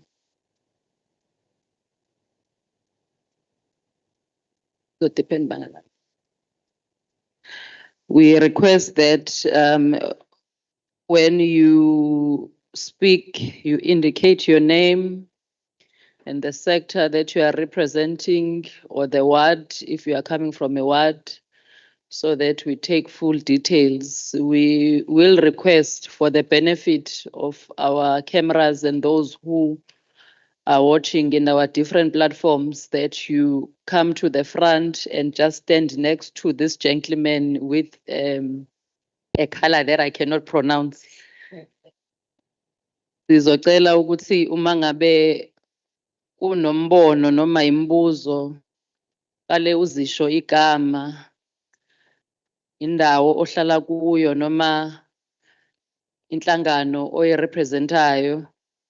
Kodwa futhi sicele ukuthi nisondele ngaphambili uma ngabe senikhuluma ukuze amakhamera ethu akwazi ukuthi akuthathe nabanjoyine kulobuxhakaxhaka esibubonayo bakwazi ukuthi bakubone.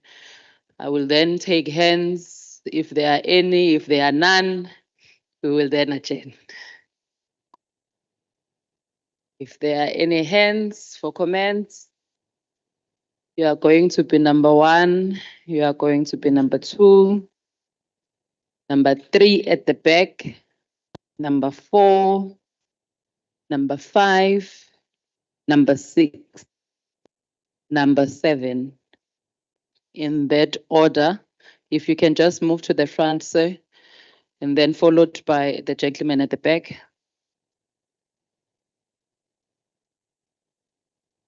Hi, good day, everybody. I'm Elton Vlok. I'm from the governing body in Pioneer High School in Vryheid. We've got a document that we will produce a little bit later with other documents as well. We've got two objections. So one is for clause 4 of the Bela Act, and it's amending section 5 of South African School Act 84 of 96.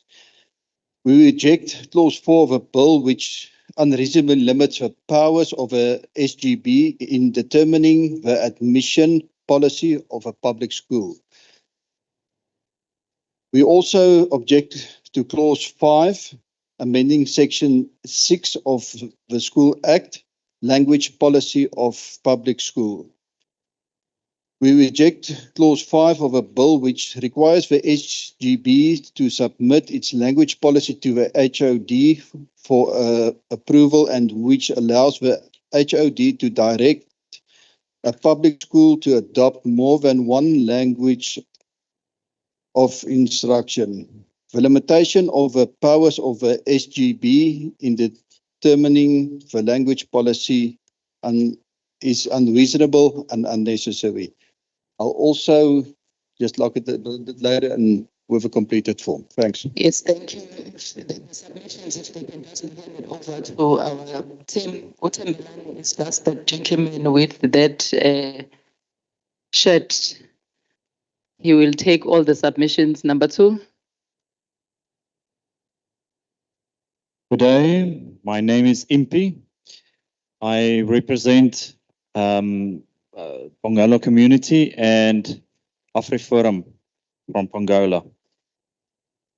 I reject the Bela bill on the basis of the following clauses. Clause 41, 39, 35, 29, 27, 25, 24, 22, 17, 13, 8, 7, 6, 5, 4, and 2. We should also be discussing the problems and reasons that affect children and teachers' quality of education daily, such as overcrowding, curriculum failures, lowering of standards by condoning learners that do not comprehend the subjects, which will eventually disadvantage them later in life. Unsafe environments in schools, unsanitary education facilities, poor quality teaching, and lack of resources. Thank you. Thank you very much. Sir, if you can just also hand over your submission to the gentleman, even if it's on email. Number 3. Pardon? No, you can just. I'm Marilda Skoombi, Chair Lady of AfriForum Phongola, grandmother and a former teacher speaking on behalf of our members. We are here today to definitely and seriously reject the so-called Bela bill. Because of limited time, we want to emphasize the most serious matters and why we reject it. We care for our children and their education and their future. And God gives parents the main authority over their children, according to the Bible. Genesis 18, verse 19 and Ephesians 6, verses 4. Primarily, we raise and educate children for the glory of God. And secondary, the state and schools are there to support parents through proper education and not an ideology from globalists. Every child must be schooled and educated in their mother tongue. This is a God-given privilege and essential for optimal teaching and learning. The fact that the provincial head of education will have the final authority on a school's language policy to serve the broader community will definitely in fact means the end for Afrikaans schools in South Africa. Therefore, we are not going to tolerate any form of discrimination in relation to language policy and the implementation thereof. Governing bodies of schools, an important part of so-called Category 2 schools will also be transferred to the provincial head of education. And that means the power will be centralized in the hands of the state. SGB's active participate in schools, and without them, quality education is not possible.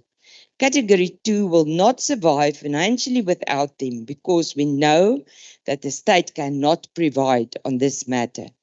Communities will lose every say over entry requirements, which could mean fuller classes and poorer quality education.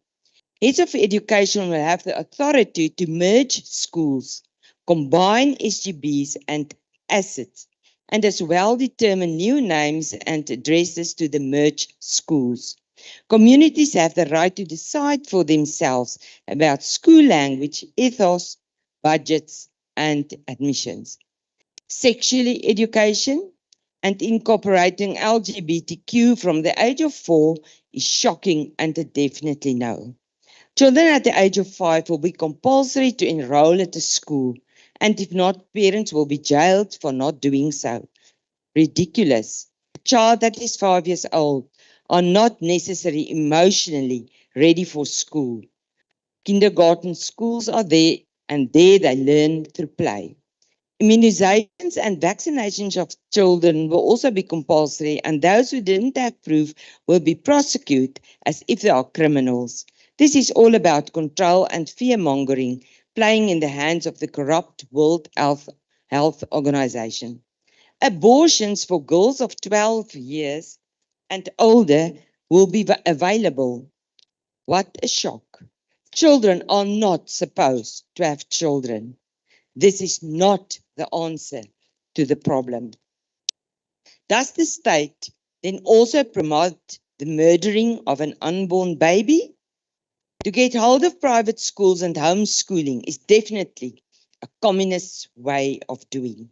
Parents have to decide and not a government. We embrace the fact that parents are primarily responsible for the education of their children, and therefore schools have to give their support. To close our forum's reject of the Bela Bill, we care for our children and their future. Did the government really care? Without a doubt, the answer is no at this stage. This is not a good agenda, and we will fight against it. Thank you. Thank you very much. Also, please forward your submission. Move to number 4. Thank you. I am Samson Yanda. I'm representing South African Communist Party and SATU. I'm standing here to support the bill as it is.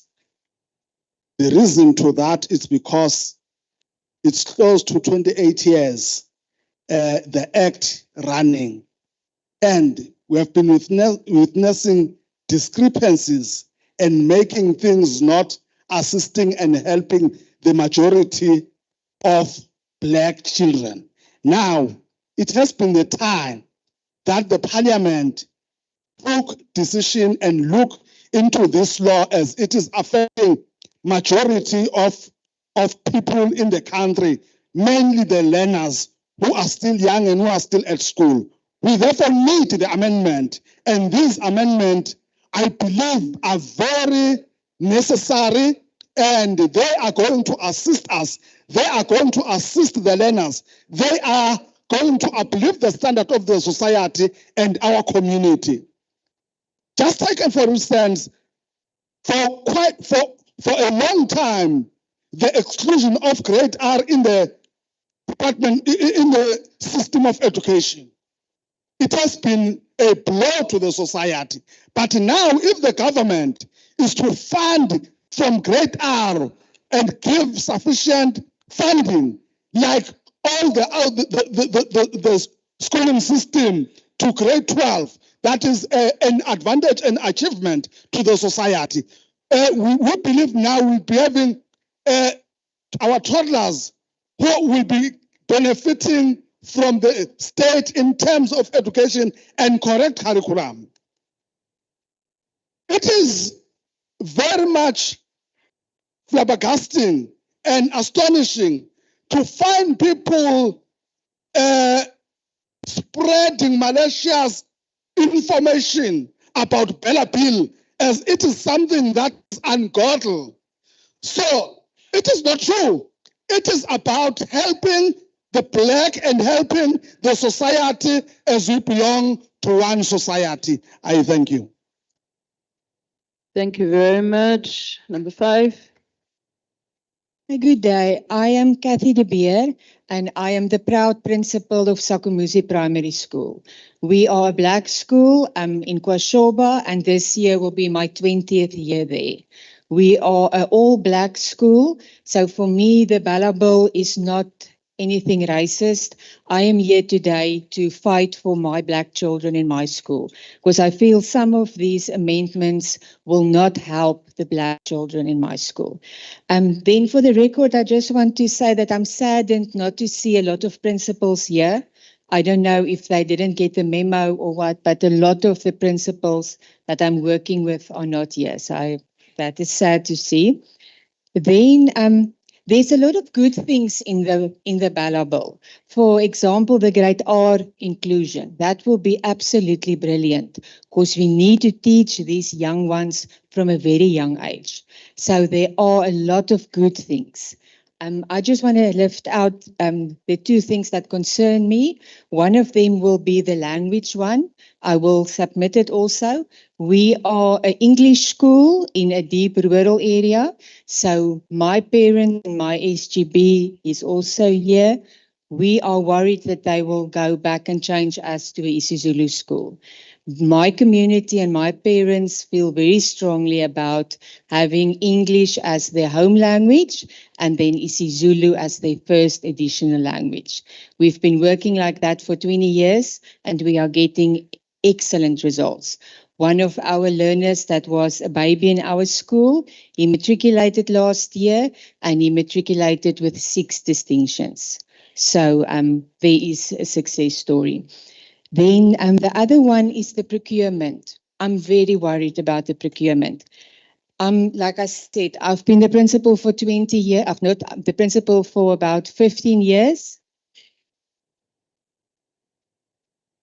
Papisa.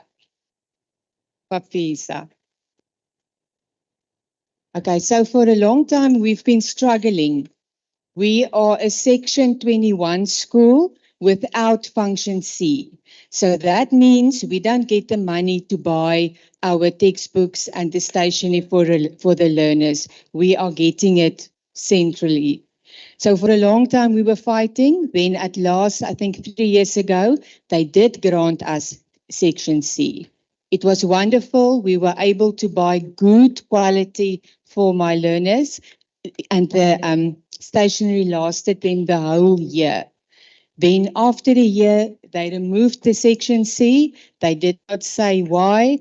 Up to now, we are asking why, and yet no answers. The problem with the centralized procurement is that we get substandard, very poor quality stationery.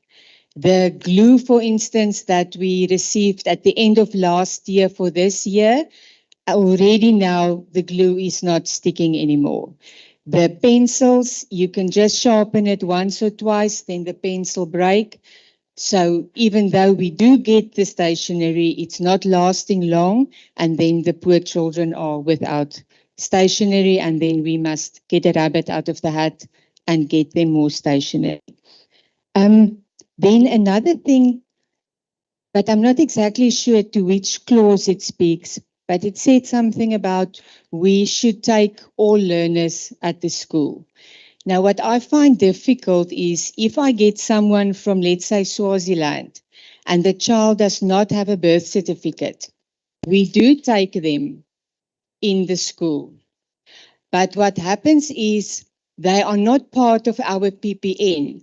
So let's say I have 30 children without an ID or a birth certificate. Those 30 children are not part of my PPN, so I don't get the educator to teach them. They are also not part of the nutrition scheme. So yeah, that is not really working.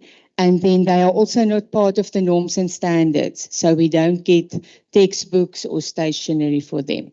Yeah, so to sum up, for me, the Bela Bill is not about race at all. It's about working together and making South Africa a better place. For 20 years, that is what I and my SGB, we are fighting to do that. But there are a few things that I am concerned about. Thank you.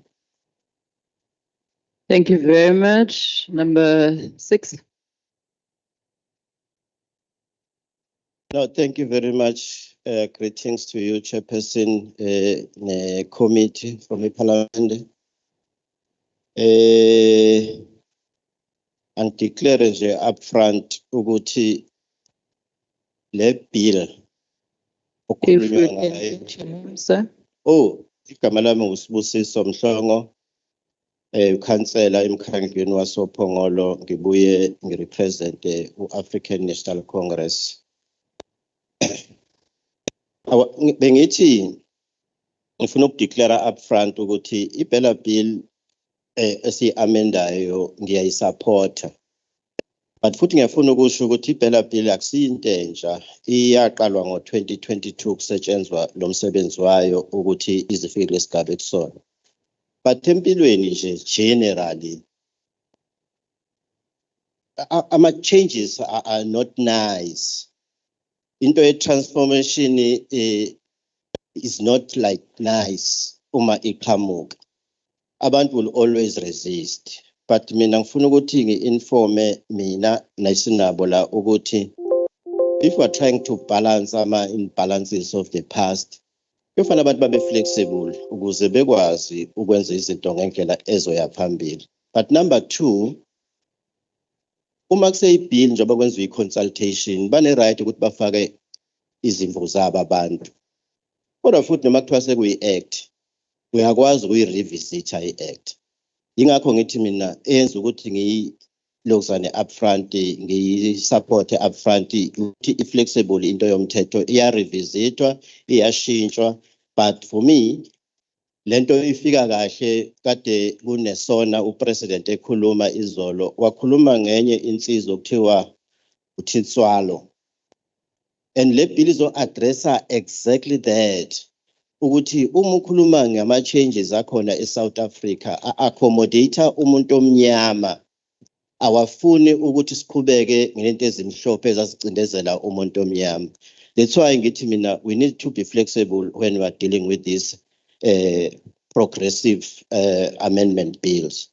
Ngifuna nje ukuthi uclose 4 ngubonile nawo, and uclose 2 to 48 okhuluma ngosasa, ucabanga ukuthi ufana usupportwe loyo.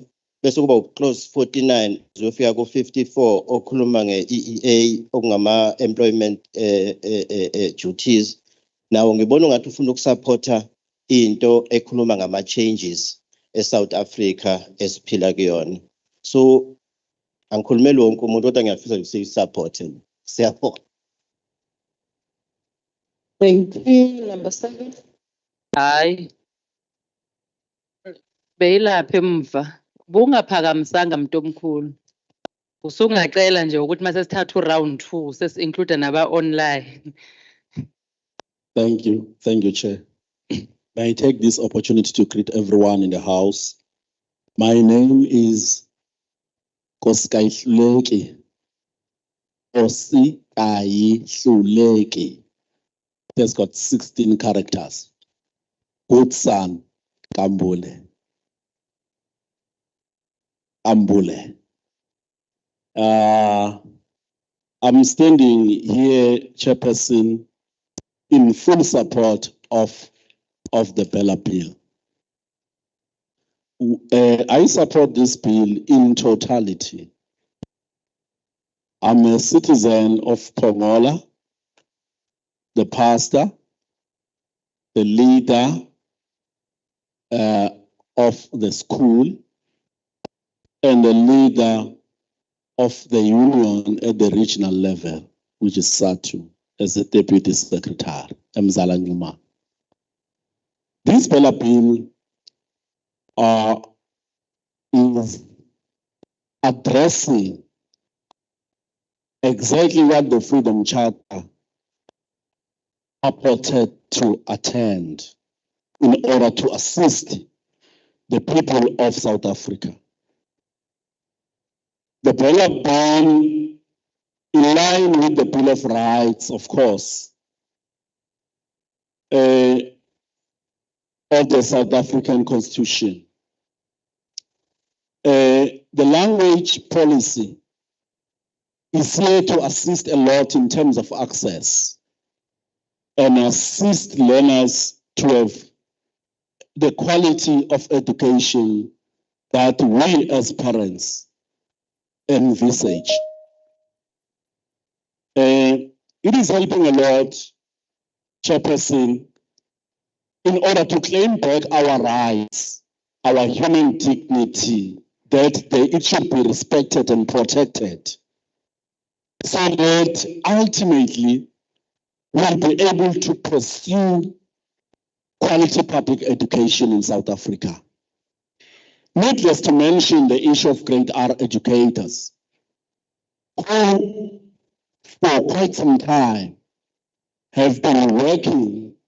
When they get to the time of retirement, they go back home with nothing. Having been trained, they do not contribute in the pension fund. Once these changes have been effected, we are going to see the human dignity, the human rights of people respected and protected in the country of South Africa. I thank you, Chairperson. Thank you very much. That is the first set of hands. May I be guided if we have any hands on the virtual platform? Nothing as yet. We will open for the second round. I will start with you. Do you have any more hands, colleagues? Because asifuna ukuvalela abantu ngaphandle, you'll be number 2, ma'am. Number 3. Those number 4. You coming back? Okay. In that order. Greetings, all protocol observed. Okhulumayo Sandile Buthelezi, an SBR for NATU, National Teachers Union, and also an educator. Well, my concern is it's very few really. Firstly, I would like to applaud the bill when it comes to the grade L teachers, which was the issue for quite a long time. So for now, now it's working at our favor. I will also would like to point out the supporting extra payments for those teachers who stays after hours. You know, those teachers who do extra classes, those teachers who comes on Saturdays and Sundays even, especially the senior school teachers who actually do go an extra mile to produce such results as we have seen on our previous matriculants year, which is 2023. Right, my concern here is the abortion part, where the parent will not be told what's happening, or the child at the age of 12 has conceived, and yet everything else will be done regardless of the parents' concern. That's an issue, because where I'm teaching, we are a farm school, so many things happen there. The rapes at the age of 10 years, the rapes at the age of 11, the rapes at the age of 9, it happens. Those kids stay there unguarded without anyone. Maybe they'll get off, or the school will be out around about 2, 2:30, and the parents come back at home around about 6, 5:30 later then. So those children, our concern, they are in fact our great concerns. That would connect to the SGP.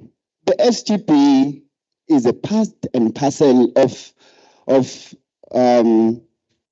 growing a child, ukhulisa umntwana, ibona abantu esidipendele kubo kakhulu to actually find out what's happening, what happened to this child, what is the situation, or even looking at how we should govern our school. We mostly look at what's happening in our community. As the farm school, it is quite different from the other schools, the towns and the suburban areas, such schools.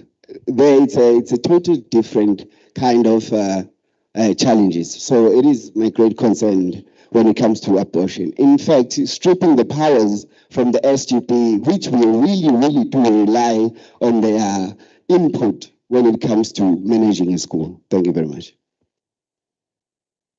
Thank you. Number 2.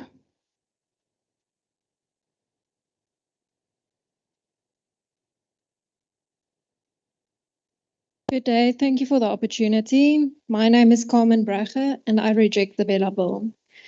There are clauses like the corporal punishment clause and to provide remuneration for teachers that go the extra mile. Sorry, ma'am, if you can just try and raise your voice. There are good clauses like the corporal punishment clause and to provide remuneration for teachers that go the extra mile and work extra hours. But I do oppose the centralization and control of education by the state with regards to admission and language policies and diminishing the right of parents and SGBs. Regarding closure of small schools, education options should be provided close to home and parents, the primary caregivers of all aspects of raising their child. There are many dangers for small children traveling far in the society we live in. What are the plans regarding traveling, and who will pay the cost for all the learners that need to be transported when small schools are closed? Other objections I have are school attendance compulsory from grade R and the hefty penalty associated with it. Regulations and registration of homeschooling. Have all the registration applications up to date been tended to in a timely manner? Comprehensive sex education. In other words, how to masturbate, apply a condom, have sex, etc. It is the responsibility of parents to educate their children on sex and everything it entails. It should not be forced on children in school from a young age. Rather make it optional for those families that want to make use of it or do not have the knowledge on how to educate their children with regards to it. I do not agree that my child be misled or to doubt her gender and identity from a young age. Ministerial powers to make regulations regarding the management of learner pregnancy might not be in power now, but when it is, it will be the parents that will have to face consequences afterwards of any consultation or medical procedures their child undergoes without their parents' knowledge. Thank you. Thank you so much, ma'am. Number 3.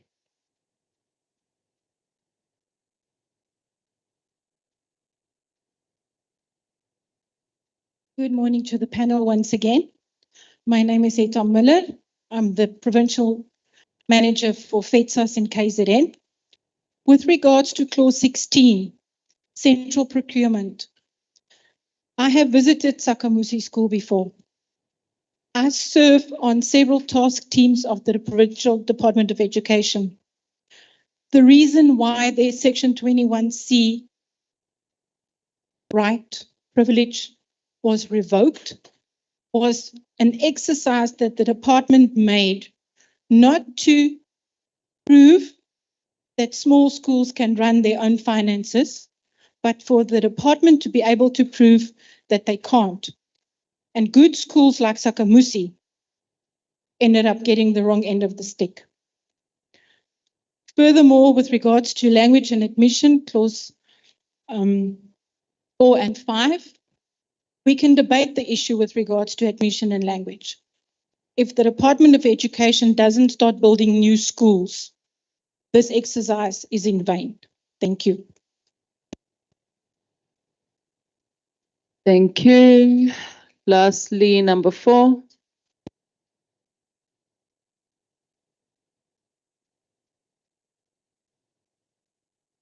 Thank you again to the panel. I just want to say, number 1, well done. I really stand behind what number one was saying. I would like to acknowledge again the importance of the SGB. My part of the SGB, Mr. Similani, we are working very closely with the SGB, and the school cannot be run without the SGB. The SGB is really the backbone of the school, and to take away their rights or to limit their rights, I don't think that is good for any school. Then I'm not exactly sure about clause 43. It says clause 43 seeks to amend section 7. It goes on about promotion of any educator establishment. Now, at the moment, it works like that. Once a school has a vacancy, we have no say of who is getting the vacancy. They will just send us an educator.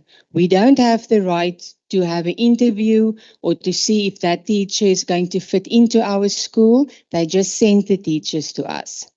And that makes it very, very difficult. I'm a primary school. It's difficult for me and so much more for high schools because they have pass rates to run after and then they just get people sent and they have no say of the people that is being sent to them. Then I have a lady at my school. She's from the community, a black lady. She was part of our school. Then she was a volunteer. Then she studied 4 years while she's working at our school. And then she was an assistant at our school. Then we had a vacancy. And after 7 years of her serving at our school, we were not able to place her as an educator because they are sending us people and we have no power or right to say about that. Thank you. Thank you very much for your addition. I will then take Monica and Mr. Mangele for comments and also just indicate as to when do communities have until for them to send their submissions.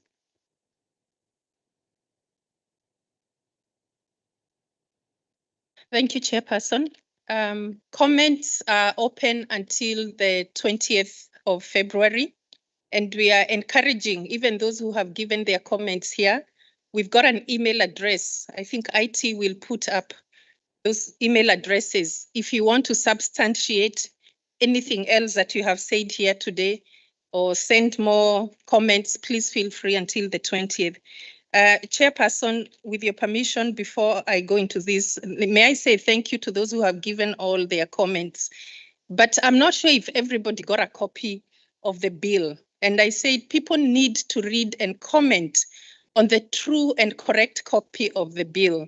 Because I'm very concerned that after the presentations we have made here, Chairperson, we are still getting comments on issues like abortion. I did not mention anything about abortion in my presentation, and you will not find that in the bill. So it's very important that we do not mislead people when we make comments, and also for people to be aware that there are a lot of fake videos with the same kind of misleading information where people are picking sections of the bill and then they add in their own things which are not incorrect. It's actually a crime to mislead people and spread false information. Because I think there are good intentions in this bill. It assists you as a parent, as a member of the school governing body, if you read the bill and then give us comments which are going to assist. Maybe you're not happy with the process that has been proposed in the bill, but please, may I mention, I think it was speaker number 5. I will mention them, but there's nothing in the bill about abortion and some of the issues. So please take the correct bill, correct a copy at the take a copy at the back if you don't have it, so that you are making and assisting in this process with the correct information. The first question, Fryhead, someone from Fryhead on admission clauses, which they've rejected. Whichever clauses you reject, it is your view, it is noted, and that is why this committee is here. They will take into account why you are rejecting those clauses. So if it's possible, you can please send us your reasons. If you haven't given your reasons, we've even got a paper at the back where you can say, I'm rejecting because of this and that reason. all comments will be taken into account. I can tell you, as at last week, we had over 4,000 emails, comments, and that is the work of this committee to go and consider. So if you can add on to what you've already said here, that comment from Fryhead, you can submit your comments on your reasons. The other one also rejected a number of clauses, about 6 or 7, but we didn't also get the reasons. If you're able to give us those reasons. Chairperson, I'm unable to comment on matters that deal with school policy, infrastructure, and issues like that. I can only comment on what is on the bill and give you clarity on what is on the bill before you. I think there are other issues about unsafe schools, infrastructure. I think you need to pick those up with your schools, with the HOD. And the one thing we did mention, there's a new clause, I think it's clause 37, that speaks about dispute resolution.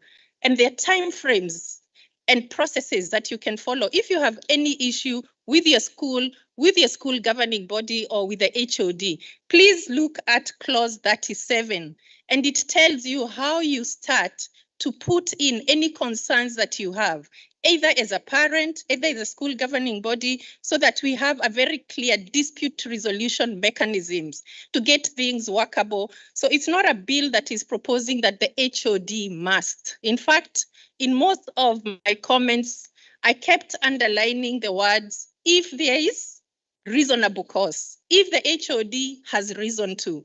So once again, I want to mention that the story being taken to the social media, which says the HOD will do this and will do that, is not correct. So Karen, please, I urge you to read the bill. The lady, number 3, the speaker who rejected, I think she's from Chair Lady of AfriForum. The HOD is not the final authority. If you read the bill, it does say that there is a right of appeal to the MEC. It also tells you of the process of how you need to appeal to the MEC. If you read the bill, you will find that. Again, I refer you to clause 37, which speaks about the dispute resolution. Sorry. If you are unhappy with the decisions of the HOD, there's a dispute resolution mechanism. And then the same person spoke about immunization. I did not speak about immunization on any of these clauses that I presented.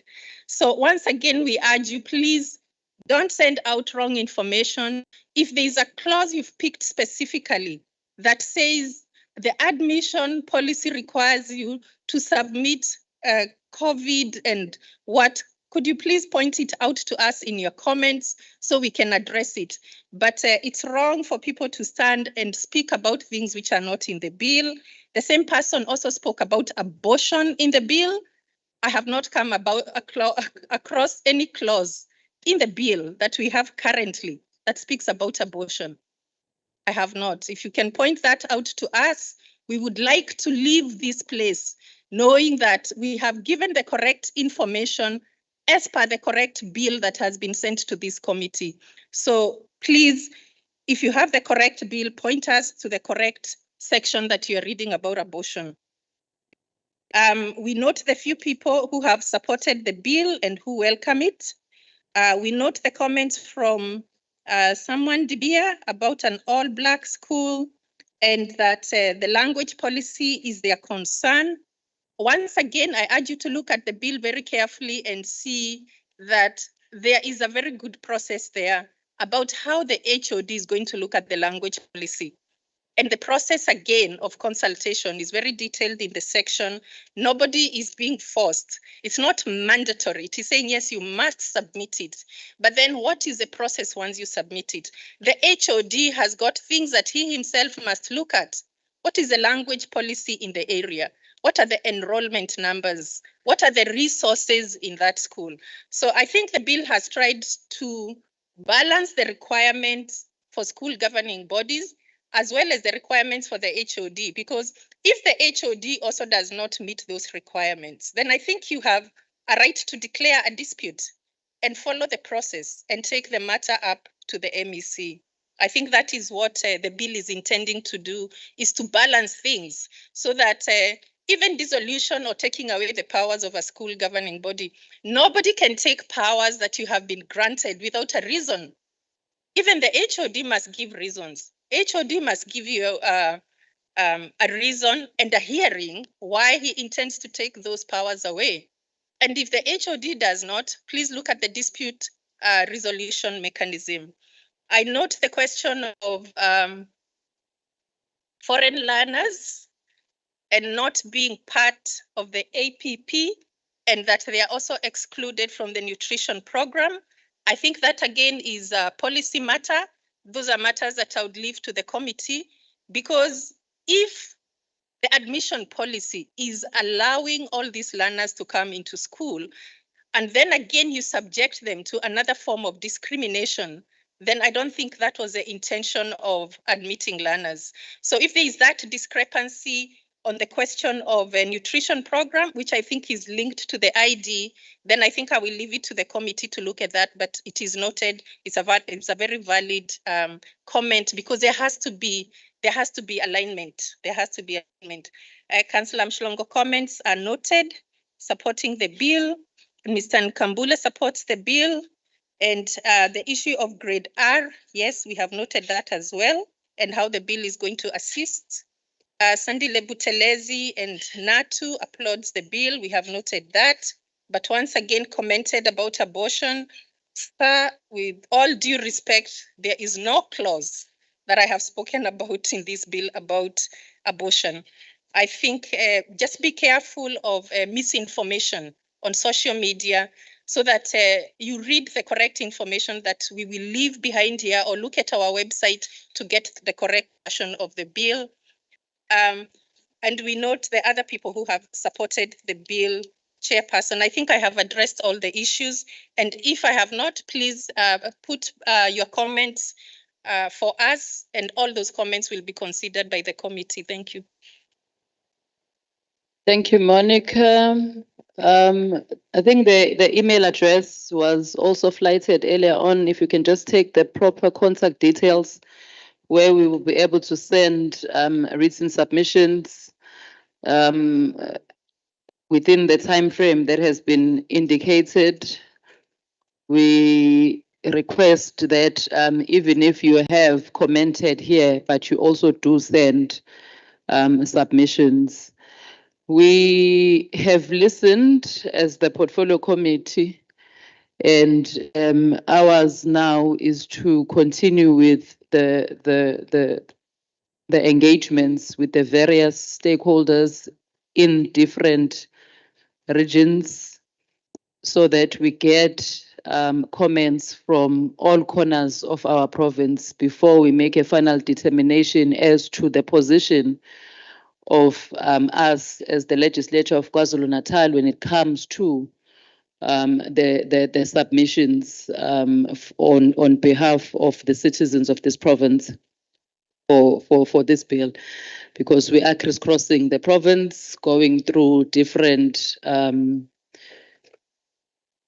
areas, getting views of different stakeholders. We are also encouraging honorable members to utilize that constituency fund that is provided by the legislature to ensure that we utilize it for the better, because this is what it is for. We don't only rely on certain stakeholders about department. I am told that we have the mayor of the municipality, the deputy mayor. I am told there is or was the speaker as well earlier on. The speaker is still here. We recognize you as well. Siyayivala ke baba mayor, yikho ndithe mayivalwe ijacket ngoba this is an apolitical meeting. And we want to indicate to all political parties that when we are in a platform of the legislature, we do not wear political party regalia. We want to continue as such. I think we have now come to the end of our session.